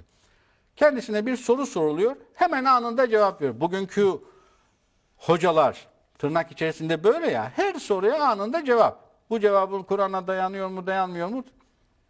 Resulullah eğer bir ayet varsa o ayeti okur, cevabını verir ve o konuda bir ayet yoksa susardı. Mücadele suresini hatırlayalım. Evet. Seninle tartışan kadının sesini işitti diyor. Zihar konusunda geliyor. Benim bu sorunumu çöz diyor Resulullah'a. O konuda bir hüküm olmadığı için susuyor. Ve bu konuda bir ayet daha söylemek istiyorum. Buyurun hocam. Notlarımda vardı ama En'am suresinde olması lazım. Biraz sonra Hangi gidip. ayet hocam? Şimdi bulayım da sana şöyle ayet. Evet. Şimdi onlara arzularına göre bir ayet getirmedi. Araf 203. En'am değil.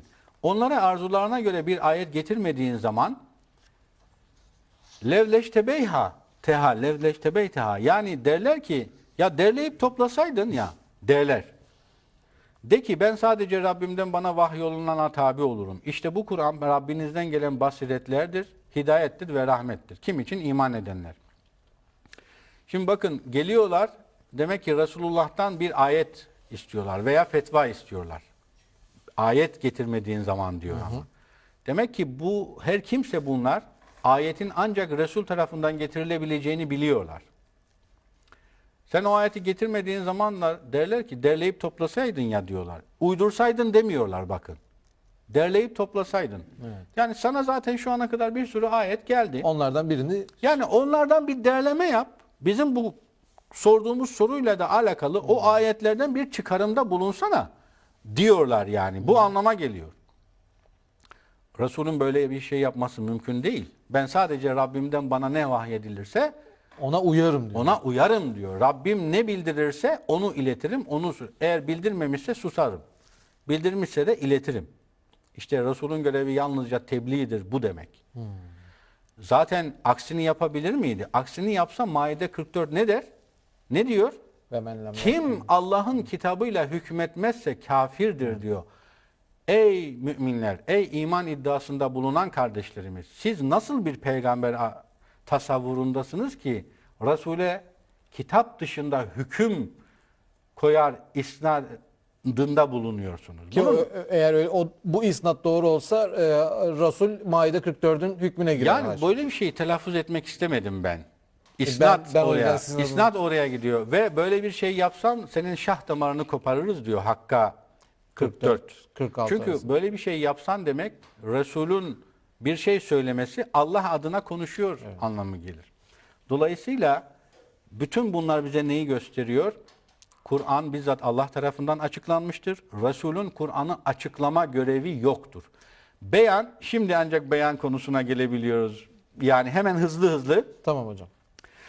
O halde Kur'an'ın beyan kelimesine yüklediği anlam hemen 3 ayet bize verecek zaten. Buyurun. Bakara 159. İndirdiğimiz apaçık delilleri ve hidayetin kendisi olan ayetleri insanlar için biz kitapta beyan ettikten sonra gizleyenler var ya. Bakın ne diyor? Biz kitapta beyan ettikten sonra gizleyenler var ya. Bakın beyan gizlemek. Evet. Beyan gizlemenizdir. Hani kira gelirimi gizlemedim, bildirdim dedik ya Türkçe'de.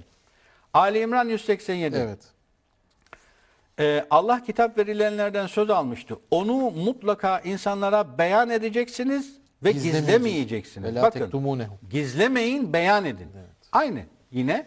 Ve yani Maide 15. Ne olduğunu da anlatıyor burada. Evet, yani beyana yüklenen anlam gizlemeyin, beyan edin. Evet. Ve şimdi Maide 15 zaten açık bütün yani. bağlamı, Resul'ün beyan görevini zaten tek başına bize anlatan, en güzel, en Nahl açık 44'ü tefsir eden ayet. Aynen öyle.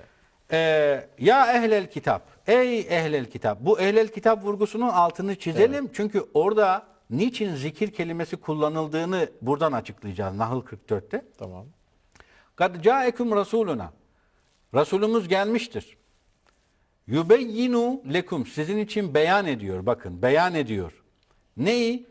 Mimma kuntum tuhfune minel kitab. Kethiran mimma kuntum tuhfune minel kitabı. Sizin kitaptan gizlediklerinizin çoğunu beyan ediyor. Gizlediğinizi açığa çıkarıyor. Bakın neymiş beyan? Resulün beyan görevi. Açığa çık. Ehli kitabın gizlediği hakikatleri beyan etmek, açığa çıkarmak. Onların üstündeki şeyi Örtüyü kaldırmak. Neyle adeta. yapıyor bunu? Kitapla. Kur'an'la. Kur'an'la yapıyor. Maide 15 hem beyana yüklenen manayı hem de Resul'ün buradaki şeyi tek başına özetlemiş oluyor zaten. Demek ki ne denmiş oluyor Nahl 44'te? Şimdi biz senden önce de kendilerine vahyettiğimiz kişilerden başkasını elçi olarak göndermedik. Eğer bilmiyorsanız zikir ehline sorun. Buradaki zikir ehli, Kur'an'ın da dahil olduğu Tevrat ve İncil'i bilen zikir ehlidir. Çünkü geçmiş Resullerden de bahsediyor ya. Biz onları apaçık delillerle ve kitaplarla gönderdik. Sana da bu zikri, bu Kur'an'ı gönderiyoruz. Niye zikir kelimesini kullanıyor burada? Çünkü ehli zikir geçmişle bağlantı yapıyor ya. Geçmişle bağlantılı olduğu için burada Kur'an'ın bir ismi olan zikri kullanıyor. Kur'an'ı indirdik ki insanlara indirilen, şimdi geliyoruz bağlama, insanlara indirilen ama ehli kitabın gizlediklerini açığa çıkarasın, beyan edesin. Onlar da belki düşünürler. Demek ki Resul'e yüklenen beyan görevi ehli kitabın gizlediği hakikatleri ortaya çıkarmakmış. Gizlemenin zıttı olarak. Gizlemenin zıddı olarak. Şimdi bu beyan kelimesine Kur'an'ın yüklediği anlamla ve Maide 15'te çok açık. Hocam burada kalacağız bir miktar. Evet. Kötü bir yerde mi? Yok. Tam güzel bir noktada geldik. İkinci bölümde de beyan kelimesine bu anlamın verileceğini bir başka yoldan Göreceğiz. ispatlayacağız inşallah. Biraz sonra tekrar birlikteyiz.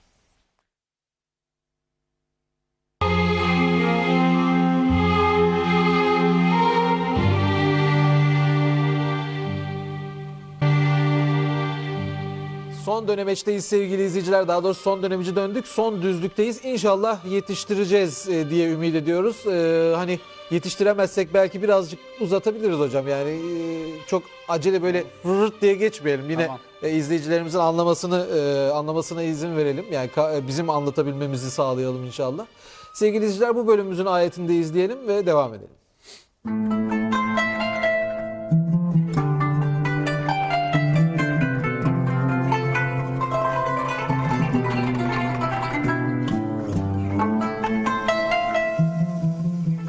Biz seni ancak alemlere rahmet olasın diye gönderdik. Enbiya suresi 107. ayet.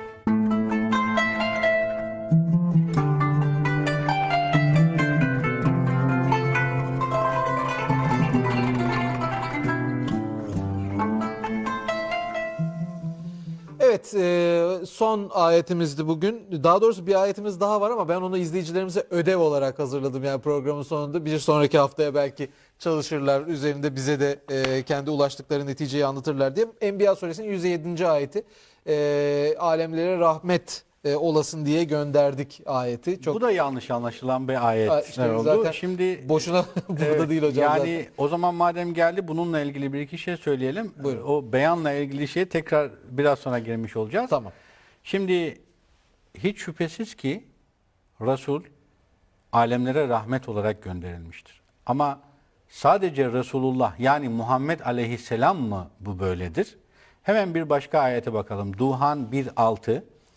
Duhan suresi. Evet bakın orada bütün ayeti okumayayım. İnna kunna mursiline rahmeten min rabbike. Yani Rabbinden bir rahmet olarak biz öteden beri Resuller gönderiyoruz zaten. Yani bütün Resuller zaten alemlere rahmettir. Evet. Neden?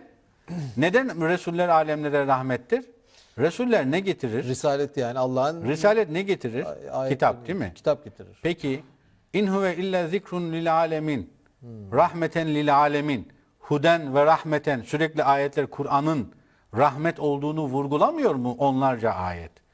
Rahmet olan kitabı getiren Resul rahmet olmayacak da kim olacak? Zaten Nebi için değil, Resul için. Ve ma erselnake. Erselnake, evet. Biz seni risaletle gönderdik. Rahmet olasın diye. Ama burada yanlış bilinen şey, bu sadece Muhammed Aleyhisselam için böyledir zannedilir. Halbuki bütün Resuller için bu böyledir. Duhan 1-6 arasındaki ayeti şey yapalım. 44. Bu bağlamda şunu söyleyelim. Bağlam oraya geldi, söylemek zorundayız çünkü. Buyurun hocam. Resulullah alemlere rahmet olarak gönderildi. Doğru. Peki doğduğu andan itibaren mi alemlere rahmetti? Yoksa Kur'an'dan sonra mı? Buyurun, ayetleri görüyoruz. Şura 52. İşte böylece sana da emrimizden ruhu Kur'an'ı vahyettik. Sen bundan önce kitap nedir, iman nedir bilmezdin. Demek ki Risaletle Bu ayettir. birlikte başlıyor. İşte Kur'an'a imanımızı test edecek ayetlerden biri. Kur'an'dan önce kitap nedir, iman nedir bilmezdin diyor. Ama Kur'an ile rahmet oldu tabi. Duha 6-7. O Rabbin seni yetim bulup barındırmadı mı? Seni dal içinde bulup doğru yola, hidayete yöneltmedi mi? Dal tercümesini yapmayalım. Yani dal diyelim. Tamam, şimdi o Sadece tartışmaya gireceğim. Arapça muhafaza edelim. Tamam. Ama burada o şekilde bulup da seni doğru yola iletmedi mi? Demek ki doğuştan itibaren Muhammed Aleyhisselam rahmet değildi. Evet. Kur'an ile rahmet oldu. Risaletle birlikte o özelliği Evet. ortaya çıktı. Kasas 86. Sen bu kitabın sana vahyedileceğini ummuyordun, beklemiyordun. Yani doğuştan itibaren peygamber olacağını bilmiyordun. Demek ki Resulullah alemlere rahmet olarak gönderildi. Amenna ve saddekna. Ayet onu söylüyor. Ama bütün Resuller alemlere rahmet olarak gönderdi. Zaten ve ma erselnake. Seni risaletle gönderdik. Resul olarak gönderdik. Alemlere rahmet olarak buyuruyor o ayet. Şimdi biraz sonra girelim diyeceğimiz beyan hususuna Giriyoruz. Buyurun. Kur'an'ın beyan kelimesine hangi anlamı yüklediğini gösterdik. Şimdi 5 ayet okuyacağım. Bu 5 ayetin 5'i de bir tanesi Nahl 44 konumuz olan. Tamam. 5'i de inna enzelnake ileykel kitabe kalıbıyla başlıyor. Yani ve hâzâ kitabun enzelnahu. Yani biz sana bu kitabı indirdik ki şöyle şöyle şöyle yapasın kalıbıyla Tamam hocam. başlıyor. Bunun bir tanesi de 5. okuyacağım ayet. Biz sana indirdik ki işte beyan edesin olan ayettir. Nisa 105. Evet, 5. soru. Evet. İnna Dördüncü enzelna soru. ileykel kitabe bil hakkı. Biz sana bu hak kitabı indirdik ki li tahkume beynen nasi bima erakallah. İnsanlar arasında Allah'ın istediği şekilde hüküm veresin diye biz sana bu kitabı indirdik. Şimdi Erdem Bey, Buyurun hocam. Resul neyle hüküm verecek bu ayete göre? Allah'ın indirdiğiyle, Kitapla yani. kitapla. Resul kitap hakkında mı hüküm verecek insanlara yoksa kitap ile mi hüküm verecek? Kitap ile. Kitap ile hüküm verecek değil mi? Bunu yazalım bir. Tamam. Buna itiraz eden herhangi kimse var mı? Hayır bu meale hayır öyle değil. Resul kitap hakkında insanlara hüküm verecek diyen hiç kimse olmuş mu? Yok. Yok. Kitap ile hüküm verecek. Burada diyor ki sakın başka bir şeyle hüküm verme. Kitap ile hüküm ver. Allah'ın istediği bakın. Sakın hainlerin savunucusu olma diyor. 2. En'am 92. Sana bu kitabı yine ve hâzâ kitabun enzelnâhu mübârekun musaddikun önceki kitapları tasdik eden bu kitabı indirdik ki ve litunzire ummel Kur'a ve men havleha. Mekke halkını ve çevresindekileri uyarasın diye sana bu kitabı indirdik. Resul neyle uyaracak? Neyle uyaracak? Kitapla. Kitap hakkında mı uyaracak? Kitap ile mi uyaracak? Kitap ile. Şimdi nereye geleceğimi tahmin ediyorsunuz değil mi? Bakın kitap ile hükmet. Kitap ile uyar gidiyoruz. İbrahim 1. 14. sorunun ilk Kitabun enzelnahu ileyke. Bu kitabı sana indirdik ki lituhricen nase mine zulümati ilan nur. İnsanları karanlıklardan aydınlığa çıkar. Resul neyle aydınlığa çıkaracak insanları? Başında söylediği gibi kitapla. Kitapla. Kitabı karanlıktan aydınlığa çıkarmayacak, değil mi? Kitapla. Bakın bunu söylüyorum. Beyan kelimesine verilen anlam o kadar yanlış ki, yani diyorlar ki onlar beyan kelimesine verilen o yanlış anlam tıpkı şu ayetlere şu anlamı vermeleri gibidir. Ey Resul, sana bu kitabı indiriyoruz. Bu kitabın içindeki karanlık hususları aydınlığa çıkar. Ey Resul, bu kitabı sana indirdik. İnsanlara bu kitap hakkında hüküm ver, insanlara. Bu kitap hakkında hüküm var. Hakkında hüküm ver.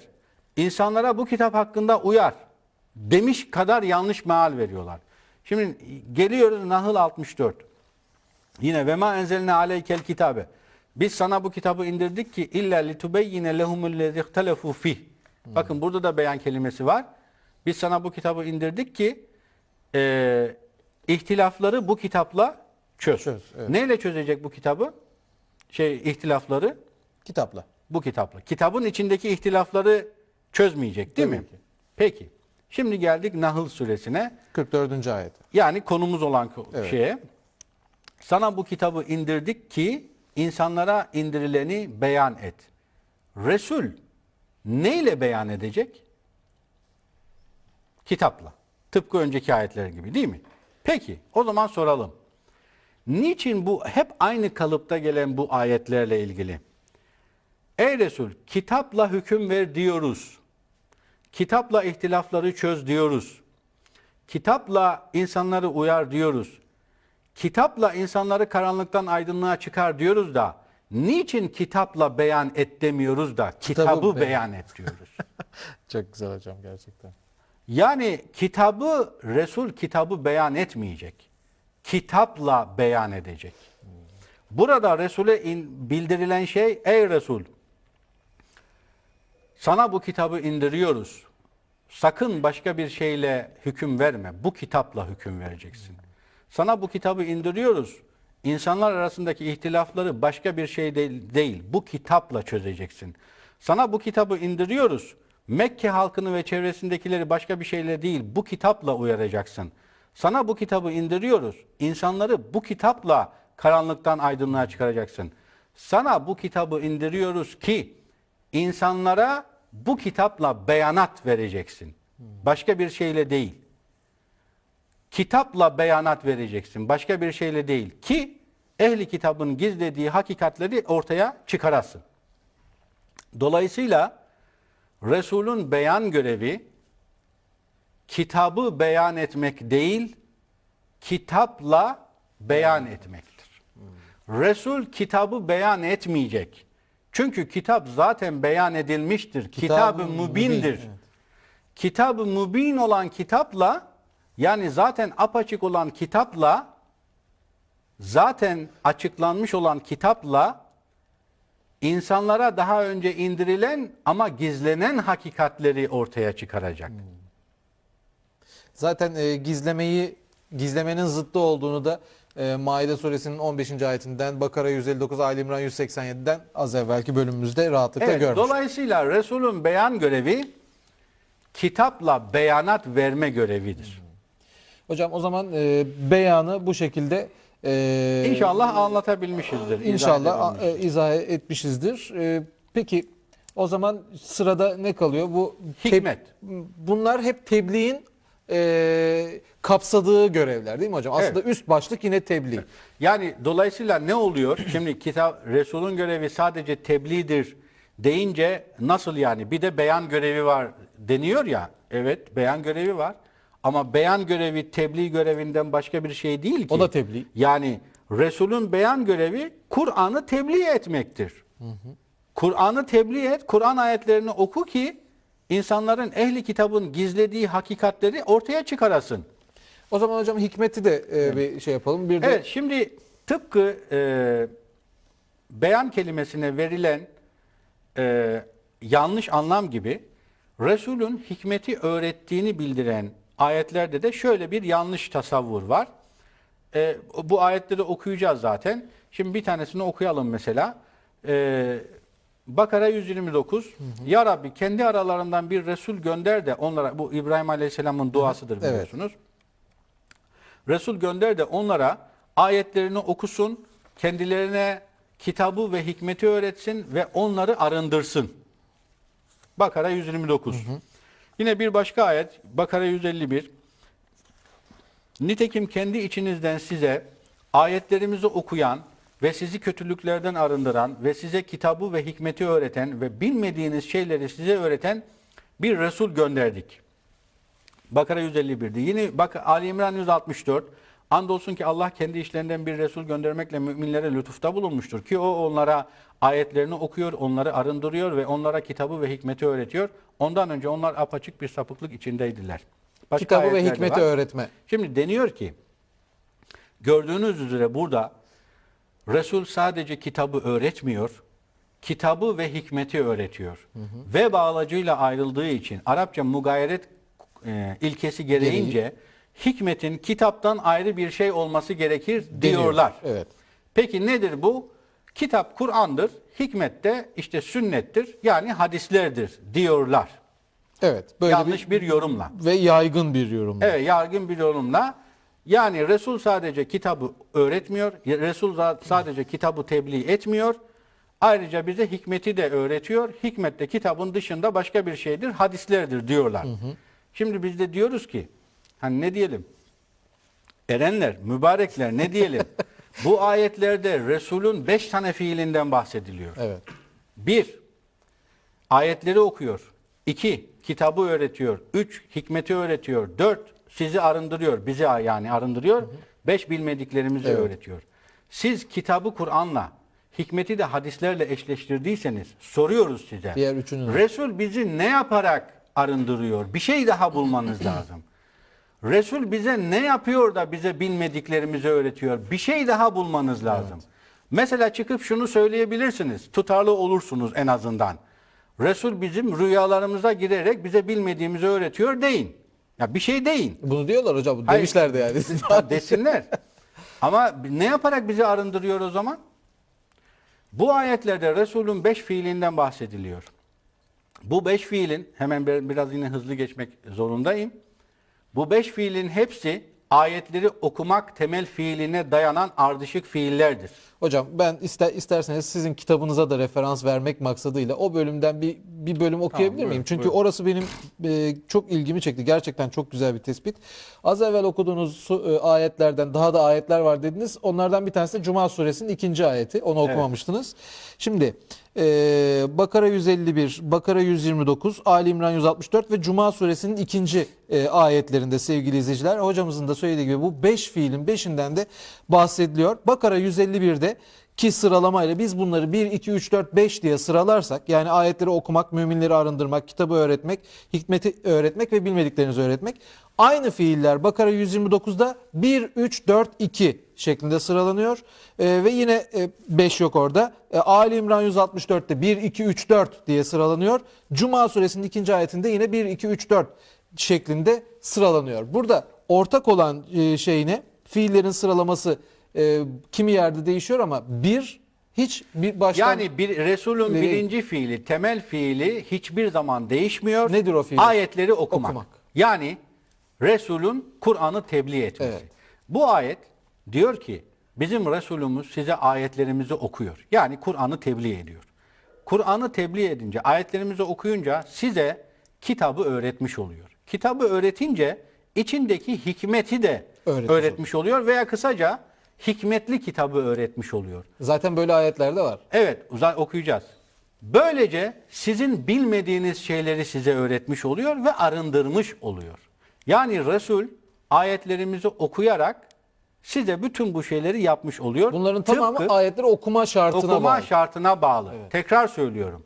Eğer kitabı Kur'an'la ilişkilendirir, hikmeti de hadislerle ilişkilendirirseniz şunu da cevaplamanız gerekir. Resul ne yapıyor da bize bilmediğimizi öğretiyor?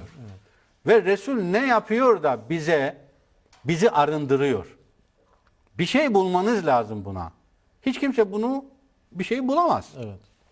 Dolayısıyla Resul'ün temel fiili ayetleri okumak fiilidir. Yetlu ayatuna. Resul'ün bu temel fiiline ardışık olarak da ayette zikredilen diğer fiiller geliyor. Tıpkı şu ayette olduğu gibi. Yani Resul bize ayetleri okuyarak bize bilmediğimiz şeyleri öğretiyor ya. Resul'e de bilmediği şeyleri Allah kitabı vahyederek öğretiyor. Yani bakın Nisa 113, Allah sana kitabı ve hikmeti indirmiş ve böylece sana bilmediğin şeyleri öğretmiştir. Allah'ın sana olan lütfu gerçekten büyük olmuştur. Demek ki Allah kitabını, Resulüne vahyederek kitabı ve içindeki hikmeti vahyetmiş ve Resulüne bilmediği şeyleri öğretmiştir. Resul bu kitabı bize tebliğ ederek de Allah'ın kendisine öğrettiklerini bize öğretmiş olur. Zaten kitabın Resulullah'a vahiy olmasıyla bu bilmediklerini öğretme işlemi gerçekleşiyorsa, o zaman aynı kitabın bize aynı şekilde hiçbir eksik ve fazla eklenmeden tebliğ Aynen. edilmesi de bize Evet. bilmediklerimizi öğretmek için yeterli olmak zorunda. Şimdi biz bunu zaten tasniflediğimiz zaman tabii kitapta çok daha detaylı ama ben hızlı geçmek zorundayım. Buradaki kitabın, hikmetin kitaptan ayrı, bağımsız olamayacağını 4-5 formülle bulabiliyoruz. Bir tanesi, Kitabınızda 7 tane delil var. Onu ben onları söyleyeyim. 5'e topladım. Buyurun Yani hocam. hızlı olsun diye. Az önce arz ettiğimiz gibi fiillerin çokluğu. 5 fiil var. Bu 5 fiilin hepsi ayetleri okumak fiiline bitişik, ardışık gelişen fiillerdir. Bu bir. İkincisi, semantik deliller var. Evet. Yani dil bilim açısından deliller. Onlardan bir tanesine girelim mi hocam? Bu şeyle Bakara 231 mi Bir söyleyeceksiniz? onu söyleyeceğim zaten. Tamam, Bakın buyurun. Bakara 231, Allah'ın üzerindeki nimeti ve sizin için indirdiği kitap ve hikmeti hatırlayın. Ki Allah onunla size öğüt veriyor diyor. Şimdi buradaki yaizukum bihi, Arapça bilenler için bihi, kitap ve hikmeti bahsetti ya.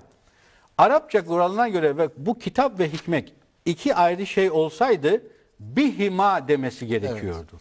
Allah o iki şeyle size öğüt veriyor demesi gerekiyor. Halbuki bihi diyor, onunla.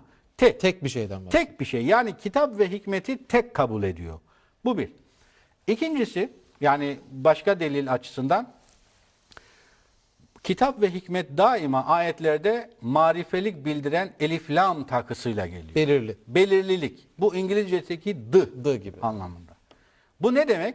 El kitap, bilinen bu kitap, Kur'an. El hikmet, yine bilinen hikmet. Bu Kur'an'ın içindeki hikmetler demektir. Hızlı hızlı geçiyorum. Buyurun hocam. 3. Hikmet öyle bir şeydir ki Kur'an nazil olunca onunla nazil oluyor. Kur'an tilavet edilince onunla tilavet ediliyor. Şimdi ayetler, evlerinizde okunan Allah'ın ayetlerini ve hikmeti hatırlayın. Şimdi bakın, okunan yutla, hikmet bu gayrimetluv vahihtir derler ya. Aynı kökten. Ayet tam tersini söylüyor. Evet, yutla. Hikmet okunan, tilavet edilendir diyor. Yani metluvla yutla kelimesinin Evet, aynı kelime olduğunu. bir başka ayet daha var. Bu söylenenleri biz sana ayetlerden ve hikmet dolu Kur'an'dan okuyoruz. Netluhu aleyha. Okuyoruz diyor. Yani Kur'an okununca hikmet de okunuyor. Zaten Kur'an'ın hikmetli ayetler ihtiva ettiğini bizatihi ayetler bize şöyle söylüyor. Mesela İsra 26 ile 38 ayet arasında O çok güzel. Evet hocam. hükümler bir takım vaaz ediliyor. Diyor ki zalike mimma evha ileyke rabbuke minel hikmeti. İşte 39'da. 39. Buyurun. ayette. 39'a gelince bunu söylüyor. Hayır, Evet. 26 ile 38 arasında ayetler geliyor söylüyor. 39'da bunu 30. söylüyor. ayette diyor ki işte bunlar, yani İsra 26 ile 38 arasındaki bu ayetler, bu emirlerimiz, bu hükümlerimiz Rabbinin sana vahyettiği hikmetlerdendir. Rabbin vahyediyor, hikmettir ve Kur'an'ın içerisinde yazıyor. Evet. Nedir bu o zaman? Demek ki Kur'an'dan Evet, farklı Kur'an- ayrı bir şey değil. Bir başka şey zaten herkesin ezberinde bilinen bir şey. Yasin vel Kur'anil Hakim. Ne demek? Hikmetli Kur'an'a yemin olsun. Hikmetli Kur'an. Yine Yasin, bu Lokman 2. Elif lam ra tilke ayatul kitabil hakim. Kitabil hakim. Kitabul Hakim, bakın hikmetli kitap. Evet. Yine bir Zuhruf 4'te ve daha bir sürü şey. La hakim, hikmet Evet, Zuhruf ana 4. kitaptadır diyor. Şimdi bütün bunlar demek ki hikmetin Kur'an'daki ayetler olduğunu gösteriyor. Ama bir önemli kavramsal bir delil daha ileriye sürüyoruz. O da şudur. Bu ayetlerle sabittir ki Resul bize kitabı ve hikmeti öğretmiştir, değil mi? Kesin Elbette. olarak. Elbette. Resul müminlere size kitabı ve hikmeti öğretti diyor. Yani kitabı kesin olarak öğretti ama hikmeti de öğretip öğretmediği tartışmalıdır denilebilir mi? Kitabı da mümkün değil. hikmeti de kesin olarak öğretti. Doğru mu? Doğru. Buna itiraz edilebilir mi? Ayetlere göre edilmemesi Peki. lazım. O halde Resul bize kitabı, çünkü kitabı öğretti fiili yuallimukumul kitabe vel hikme. İkisine de aynı bağlı, aynı yaptırıma sahip. Kitabı ve hikmeti öğretti diyor kesin. O halde Resul kitabı bize nasıl öğrettiyse, Resul bize kitap Resul'den bize nasıl intikal ettiyse hikmetin de o şekilde intikal etmesi gerekir. İkisinin de intikali aynı şekilde olmak zorundadır. Hikmetin intikali şüpheli olamaz. Anlatabildim mi? Evet, yani aynı fiille Aynı bağlı. fiille. Kitap bize mütevatiren gelmiştir, değil mi? Lafzi mütevatirle. O halde hikmetin de bize mütevatiren gelmiş olması gerekir. Yani hikmet eğer sünnet olarak açıklanacaksa olabilir. Bu sünnetin kitapla bağlantılı olması ve aynen kitap gibi mütevatir yolla gelmiş olması lazım. Yani hiçbir şüphe barındırmaması gerekir. Böyle var mıdır? Var. Nedir? Kitapla bağlantılı olan bazı ahkamın tatbikatı. Mesela namazların kılınma biçimi, orucun ahkamının uygulanması, haccın ahkamının uygulanması gibi hükümleri kitapta vaz edilen ibadetlerin, ritüellerin uygulama biçimi, tatbiki mütevatir yolla gelir. Aynen Kur'an'ın kesinliği gibi bunlarda hiçbir şüphe yoktur. Ve bunlar ahkamı Kur'an'da olan amellerdir. İşte hikmet bu şekilde mütevatiren intikal eden amellerdir, sünnettir diyebiliriz. Hocam bir 5-10 dakikada toparlayabilir miyiz? Bir kısa Örnek ara mi vereyim. verelim Kısa bunu? ara Tamam. vereyim. Ondan sonra bu mütevatir kısmına biraz daha bir vurgu yapalım isterseniz. Biraz daha açalım ve sanırım çok da fazla bir şeyimiz kalmadı. Toparlayabiliriz. Kaldı diye aslında Kaldı çok mı? yani ama mütevatirle örneklerle bitirelim. Tamam.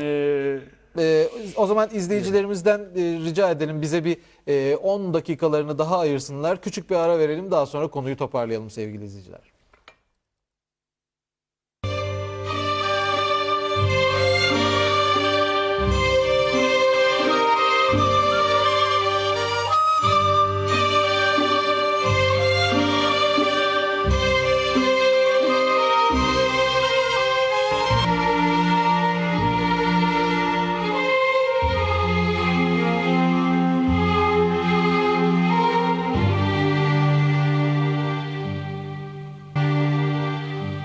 Evet sevgili izleyiciler, az evvelki dönemecimiz son dönemeç, son viraj değilmiş. Son viraj bu oldu. Şimdi son düzlüğe girdik. İnşallah konuyu toparlayacağız ve bir bölümde daha sizlere ulaştırmaya çalışacağız. Bu arada maillerinizden, tweetlerinizden, Facebook'taki mesajlarınızdan anladığım kadarıyla konu gerçekten ilgi çekici olmuş ve anlaşılır olmuş. Tabii sorular da var. Onlar da gayet normal.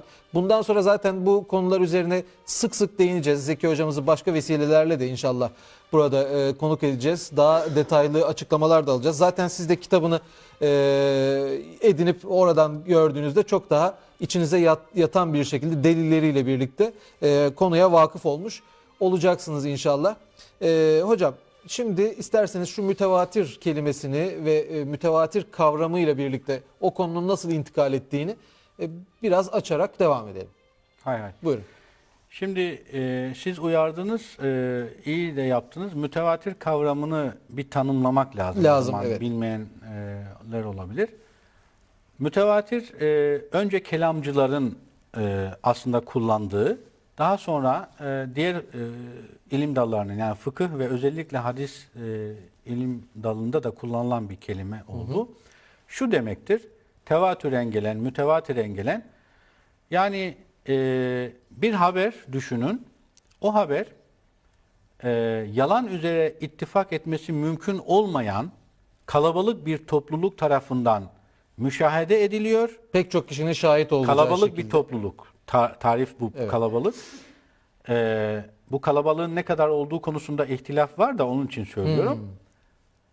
Kalabalık bir topluluk tarafından müşahede ediliyor ve yine aynı kalabalık topluluğa intikal ede asırlardır kitlesel rivayetle intikal ediyor. Şimdi Kur'an mesela bize mütevatir yolla gelen bir kitaptır diyoruz. Asırlardır üzerinde ittifak edilmiş, hiç itiraz edilmeyen, lafzi olarak hiç farklı versiyonları olmayan bir kitaptır. Lafzi mütevatir olarak gelen tek kitaptır zaten. Şimdi bir de bunun uygulama olarak mütevatir gelen, asırlardır kitlesel uygulamalarla bu böyle intikal ediyor. Şimdi kalabalık toplulukta ihtilaf var ama bunun şeyi aslında ümmetin tamamıdır. Yani işin esası. Şimdi hikmetle bağlantılı şeyi yapıyoruz ya. Kur'an bize mütevatir yolla geldiğine göre hikmetin de mütevatir yolla gelen şeyler olması gerekir dedik ya. Çünkü tabii ki. Resul bize kesin olarak öğretti onu. Şüpheli Bir şey yok. öğretmedi. Evet. Resul'ün bize kesin olarak öğrettiği şeyler nedir? Var mıdır önce? Vardır. Vardır. Nedir? Namazların kılınma biçimi. Oruçla ilgili ahkamın tatbikatı. Haccın eda biçimi. Hatta zekatla ilgili ahkam ve kurban vesaire gibi şeyler. Aslında bedensel ibadetler diyelim bunlara. Yani herkes tarafından gözlemlenebilen Evet. bir ibadet. Şimdi biz bu ibadetleri Resulullah nasıl tatbik ettiyse aynı şekilde yapıyoruz. Peki nasıl? Biz Resulullah'ı bu ibadetleri yaparken gördük mü? Gözümüzle görmedik. Ama aynen gözümüzle görmüş gibi yapıyoruz. Neden? Çünkü asırlardır bütün ümmet bu uygulamayı bu şekilde tatbik ediyor, Kesintisiz. geliyor. Başka birisinin gelip bu uygulamaya müdahale etme şansı yok zaten. Olsa ne Neden? olur? Çoğunluk yine aynı şekilde yapıyor. Neden? Çünkü bu uygulama aynı zamanda Kur'an'ın tatbikatı olduğu için ilahi koruma altındadır. Şimdi somut örnekler verelim. Bu zannedersem bazı izleyicilerimizin sorularını da cevaplamış olacak. Şimdi Evet, inşallah. hani dedik ya Resul'ün Kur'an'ı açıklama görevi yoktur. Allah tarafından zaten Kur'an açıklanmıştır dediğimiz zaman hep ne sorulur? Namaz da mı açıklanmıştır mesela? Evet, Namazın ilk akla kılınır? gelen İlk. odur. İşte bu kitapta çok uzun uzadıya anlatıyoruz. Aslında bu kitabın yani alameti farikalarından bir tanesi namazı bu kadar detaylı açıklamış olmasından. Şimdi evet, namazla ilgili de bütün tafsilat Kur'an'da vardır. Buna rekat sayıları da dahildir. Dahil. En önemli merak edilen şeyi Evet. söyleyelim. Zamanları. Resulullah asla Kur'an'la ilgili hiçbir rüknü kendisi tayin etmemiştir. Böyle bir yetkisi de yoktur. Bizim bugün kıldığımız namazların tümü içindeki bütün rükünleri vaktinden, rükû, secdesinden, bütün kıraatlarından, rekat sayılarına kadar Kur'an'da vardır ve Resul de bunu tatbik etmiştir. Biz de Resul'ün bu tatbikatını aynen Resulullah'la birlikte yaşıyormuş gibi eda ediyoruz. Nasıl eda ediyoruz? Çünkü Kur'an bize şu emri vermiştir. Sadece bize değil, ta eskiden beri Bakara 43 ve Ali İmran 43'te vurgulanır. Ve akimus salate ve atuz zekate verka'u ma'ar raki'in. Namazı kılın, zekatı verin, rükû edenlerle birlikte rükû edin diyor. Biz müminler olarak namazımızı rükû edenlere tabi olarak kılarız. Başka türlü kılma şansımız yok. Yani rükû edenler akşam namazını 3 rekat kılıyorsa birisinin çıkıp ben bu namazı 3 rekat değil de 2 rekat kılacağım deme şansı yok. Bunu derse şu ayete muhalefet etmiş olur. Bu ayete muhalefet etmeyip de kılırsa işte zaten bugünkü şekliyle hangi mezhebe giderseniz gidin sabah namazı 2, öğlen 4, ikindi 4, akşam 3, yatsı 4 rekattır. Evet. Hangi mezhebe giderseniz gidin bu namazları farklı kılan yoktur. Dünyanın neresine giderseniz gidin. Ve üstelik İşte bu günde namazların 5 kez kılınmaktadır. Evet. İşte bu namazların mütevatir tatbikatıdır. Kitlesel intikalıdır. Bu bir. 2. Hac. Hac asırlardır Kur'an'ın ahkamının tatbik edilmesiyle uygulanır. Haccı başka türlü yapma şansınız yoktur zaten. Şimdi ben hızlı Bakara 125, Hac 26, 27 ayetlerinde Allah-u Teala der ki, buyurur ki Arafat'tan sel gibi akıp giden kalabalığa karışın, siz de gidin. Meşarda Allah'ı zikredin. Sonra tekrar oradan sel gibi akıp giden kalabalığa karışın, gidin. Tavaf edenlerle birlikte namaz kılanlar, rükû edenler, ben hızlı geçiyorum. Tabii. Haccın ritüelleri veya menasikleri denilen hususlar Kur'an'da tafsil edilir. Yani der ki, Arafat'tan sel gibi akıp kalabalığa karışın gidin. Sizin başka türlü haccı yapma şansınız var mı zaten? Yok. Hacca gidenler bilirler. O kalabalık nereye gidiyorsa siz de oraya gitmek zorundasınız. Çıkıp da ben bu yöne gitmeyeceğim, başka şekilde yapacağım diyemezsiniz zaten. Ve sadece Resulullah'tan itibaren değil, ta Hazreti İbrahim'den beri Mekke'de bu haccın yapıldığı bilinir. Dolayısıyla bu hac, Kur'an'daki bu emirlerin tatbik edilmesi suretiyle yapılır. Bunu başka türlü yapma şansınız zaten yoktur. Yani art niyetli olarak buna itiraz etseniz bile yapabileceğiniz hiçbir şey yoktur. Çünkü kitlesel olarak insanlar nasıl yaparsa öyle devam ediyor bu. İşte Resul'den gelen hikmetin nasıl kesin intikal ettiğinin delilleri bunlar. Oruç. Hatırlarsanız izleyenlerimiz bilir. Bakara suresinde nasıl buyurulur? Ey iman edenler, kütübe aleykümüssiyam ve kema kütübe alellezine min kablikum. Sizden öncekilere oruç nasıl farz kılındıysa size de aynı şekilde farz kılındı. Aynı şekilde. Yani. Evet. Oruç eskiden beri nasıl tutulduysa siz de o şekilde tutacaksınız diyor. Evet. Yani sizin sabahtan akşama değil de öğlenden akşama oruç tutacağım deme şansınız yok. Evet. Veya ben oruç tutacağım ama hafiften yemek yiyeceğim, su içeceğim. Böyle bir şey şansınız yok. Zaten bu orucu farz kılan ayette de herhangi bir oruç tarifi yok. Bu kadar. Yani ondan sonra onun sonraki ayetler. Hayır. Zaten bu önemli ama şimdi bu kadar ayrıntı vermiyor Kur'an. Kur'an daha ayrıntıları veriyor. Orucu bozan şeylerden bahsediyor. Tabii, İftardan ve sahurdan bahsediyor. Tabii. Tıpkı namazın rükûsundan, secdesinden, kıyamından, kıraatından, vakitlerinden, bütün o 12 farz dediğimiz hususlardan bahsettiği gibi, ama aynı zamanda tekrar hatırlatalım, aynı zamanda bu ahkamın uygulama biçimiyle ilgili bir mütevatir tatbikata atıf yapıyor. Yani diyor ki özetle, ey müminler, ben bunlarla ilgili gerekli açıklamaları, tavsiyeleri bu Kur'an'da verdim zaten. Ama aynı zamanda sizin bu ibadetleri yapmanız için mütevatir tatbikata tabi olmanız lazım. Böylece size ilave bir referans daha veriyoruz.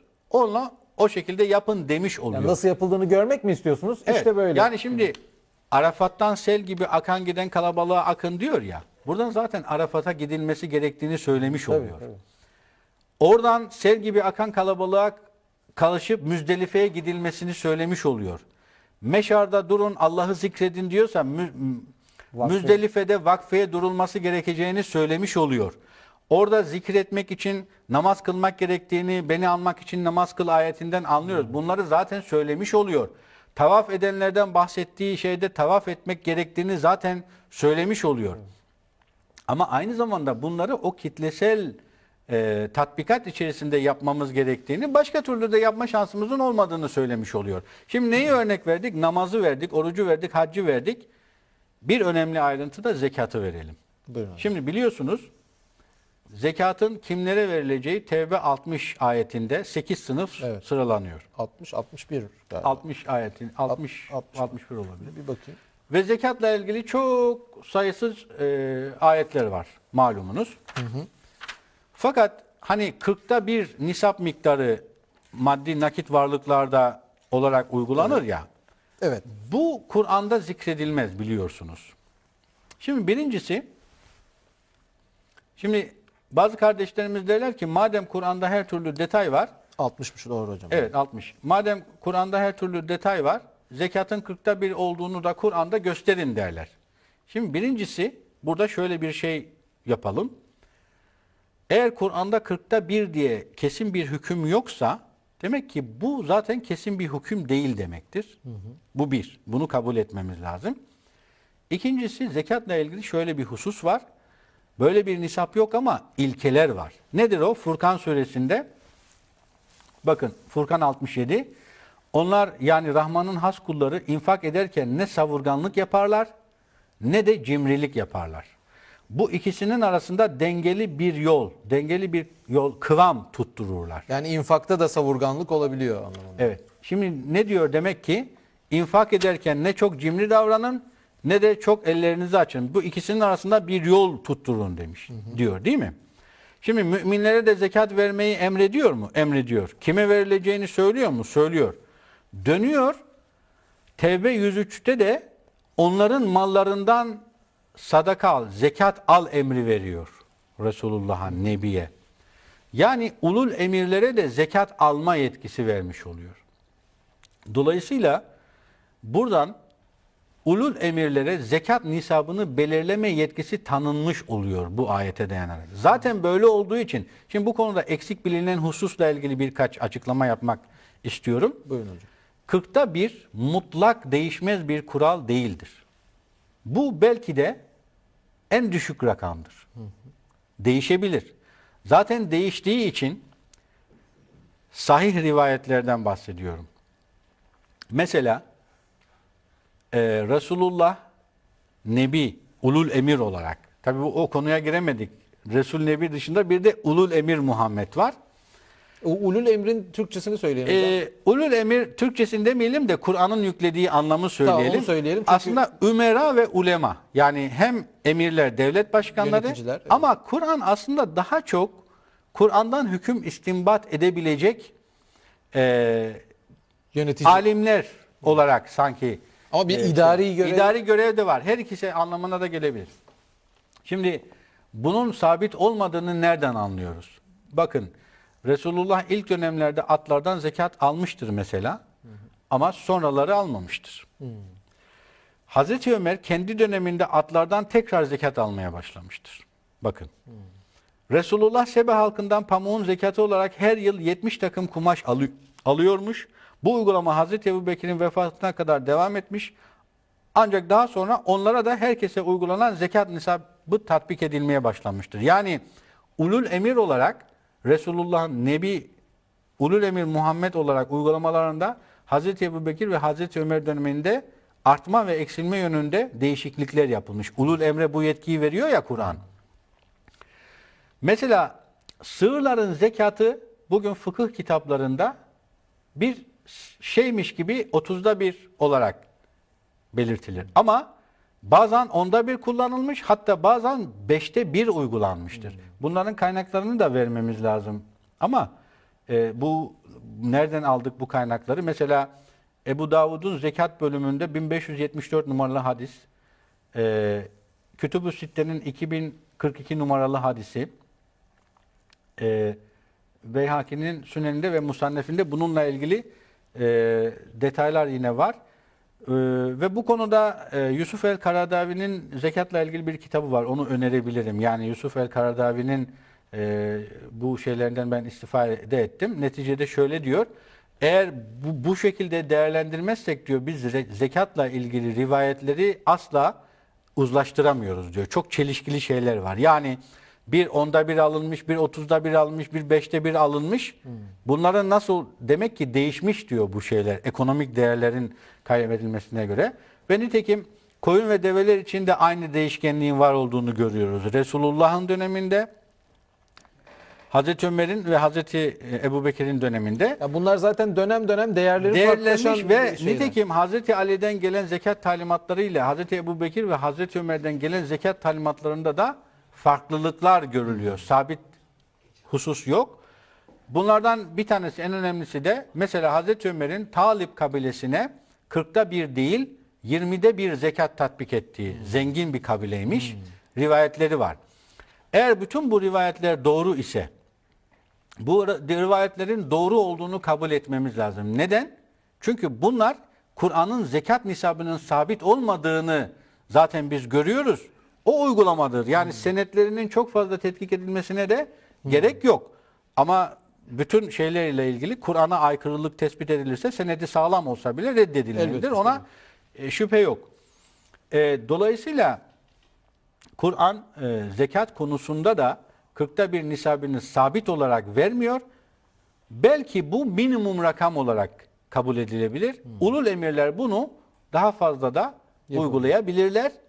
Bu vergi oranını değiştirmek Evet. gibi bir şey yani. Dolayısıyla zekatla ilgili detayın da Kur'an'da bulunmadığı iddia edilemez. Kur'an ilke veriyor çünkü. Elinizi çok cimri tutmayın, çok da savurgan olmayın. Şöyle bitirelim. Belki de Allah-u Teala müminlerin vicdanına bırakıyor. Yani vicdanına bırakıyor derken imtihanı böyle bakalım kim ne kadar verecek. Bu hayırlarda yarışınla da belki yani tevil Kur'an'ı edilir. bir bütün olarak değerlendirmemiz gerekiyor. Zekat ve infak çok vurgulanan bir husus olduğu için. Ama bu ayeti şunun için de ben hatırlatmak istiyorum. Buyurun hocam. Malum yani zekat ihtiyacın fazlası tamamen verilmesi gereken diye de bir yorum var. Bu yorumun doğru olmadığını görüyoruz. Tabii bu Furkan Furkan 67. En'am Bakın, suresinde de benzer bir ayet var da şu an ben Var. bulamadım hocam. İsra 26-27'de öyle var. Akrabaya, düşküne ve yolda kalmışa hakkını ver fakat saçıp savurma. Çünkü saçıp savuranlar şeytanların kardeşleridir. Şeytan ise Rabbine karşı pek nankördür diyor. Şimdi burada şöyle yorum yapılabilir. Buradaki akrabaya ve yakına infak ederken saçıp savurmayı kastetmiyor burada. Onun dışında saçıp savurma diyor denilebilir bu ayette. Öyle bir yorum yapılabilir. Ama Furkan 67'de öyle bir yorum yapılamaz. Çünkü onlar dediği Rahman'ın has kulları yani ibadi ayette geçen ifade. Evet. Rahman'ın kulları. İnfak ederken ne savurganlık yaparlar ne de cimrilik yaparlar. Bakın infak ederkenden bahsediyor. Evet. Orta yol tuttururlar, orta bir kıvam tuttururlar diyor. Demek ki ihtiyacın arta kalanının bütünüyle verin demiyor. Hocam En'am suresinin 141. ayetinde de bu şeyin ürünlerin hasat gününde Evet, tabii. şey yapılmasını söylerken orada da vela tusrifu ifadesi var. Tusrifu ifadesi var. O ayeti Ebu Hanife gayet isabetli bir şekilde şöyle yorumluyor. Onu da söyleyelim. Yani nisap miktarı zengin olanlar verir, şu olur verir. Orada yani az çok demiyor. Hakkını verin diyor. Az da olsa çok da olsa verin diye yorumluyor. Ki Onu da söylemiş isabetli olduk. bir yorum olduğunu söylememiz lazım. Yani az olsun çok olsun infak edin diyor. Yani illa zenginler yapar diye bir kural şey yok. Onu da söylemiş olalım. Ben son cümlelerimi müsaade ederseniz söylemek Zaten istiyorum. bitirdik hocam. Buyurun son bir Evet, cümlenizi yani alalım. başka detayımız yok. Bütün bu açıklamalarımızın Kur'an ayetleriyle bir bir görülmesi lazım ki izleyicilerimiz mutmain olsunlar. Şöyle bir hisse kapılmasınlar. Maalesef öyle oluyor. Yani öyle bir Resul, öyle bir peygamber tasavvuru resmedildi ki işte hiçbir yetkisi yok. Peygamber niye gönderildi belli değil. Kur'an'ı açıklamıyor. Beşerdir, şudur budur falan. Ne oluyoruz yani? Peygamber nereye gitti? Böyle değerlendirmesinler. Kur'an böyle söylüyorsa buna iman edelim bir. İkincisi, Kur'an'ı Resul'ün hadisleri olarak algılasınlar. Bu da ayette söylenen ifadedir. Yorum değil. Zümer suresinde geçiyor. Kur'an için ahsenel hadis diyor. En güzel hadistir diyor. Kur'an Resul'ün Allah'tan getirdiği hadislerdir. Allah'ın kelamıdır. Ama Resul Muhammed'in ağzından çıkmış, mübarek ağzından çıkmış, sudur olmuş olan sözlerdir, ayetlerdir. Bütün Kur'an ayetleri Resul Muhammed'in vahye dayalı hadisleridir. Kur'an'ı bu konuda böyle kabul etmek, Resul Muhammed'in yetkisini gasp etmek değil, aksine Resul Muhammed'den başka din konusunda hiçbir beşere yetki tanımamaktır. Evet. Aksi takdirde Resul'e yapılan, Nebi'ye yapılan isnatları ki bunların içerisinde yanlışların da var olduğunu biliyoruz. Kur'an'a vurmadan, Kur'an'la tartmadan değerlendirirsek maazallah Yanlış sonuçlara yanlış başka yerlere beşerlere yetki vermiş oluyoruz. Yani bu Resul'ün değil ravilerin sözlerini din konusunda hakem kılmış oluyoruz ki bunun ne büyük bir felaket olduğunu Furkan suresindeki ne olaydı da ben Resul'ün yolunu izleseydim Evet. diye o gün ellerini ısıracak olan zalimlerden olmamak için maazallah buna dikkat edelim. Ve orada da dönüp ya Rabbi bu ümmet Kur'an'ı terk etti diye şikayet edenlerden de olmayalım. İnşallah. İnşallah diyelim. Çok teşekkür ediyorum hocam. Sağ olun, var olun. Ayağınıza sağlık, ağzınıza Bilgisayarın sağlık. pili de Kitabınızı tekrar ben göstereyim sevgili izleyicilerimize. Hocamızın bu anlattıklarını çok daha detaylı bir biçimde Kur'an ve Sünnet ama hangi sünnet isimli Süleymaniye Vakfı yayınlarından çıkmış olan kitabından bulabilirsiniz sevgili izleyiciler. Bugün de programımız burada sona eriyor fakat bugün size bir ödev geliyor. Bir ayetimiz daha var. Hemen jeneriğimizden önce izleyeceksiniz. Bu ayetimizi izledikten sonra onunla ilgili çalışmalar yapabilirsiniz. Üzerinde düşünebilirsiniz. Hayatınıza ne kattığıyla ilgili tefekkür edebilirsiniz ve çok uzun olmamak kaydıyla sonuçları bize ulaştırabilirsiniz. Aynı zamanda benzer ayetleri bulup üzerinde değerlendirmeler yapabilirsiniz. Yeter ki Kur'an evinizde, elinizde açık olsun sevgili izleyiciler. Önümüzdeki hafta biraz tarihe gireceğiz. Biraz İslam'ın ilk dönem tarihinden, tasavvufun nasıl İslam zannedilmeye başladığından bahsedeceğiz ve Konya'dan çok değerli bir konuğum olacak inşallah. Allah bize ömür verirse önümüzdeki hafta görüşmek üzere. İyi geceler sevgili izleyiciler.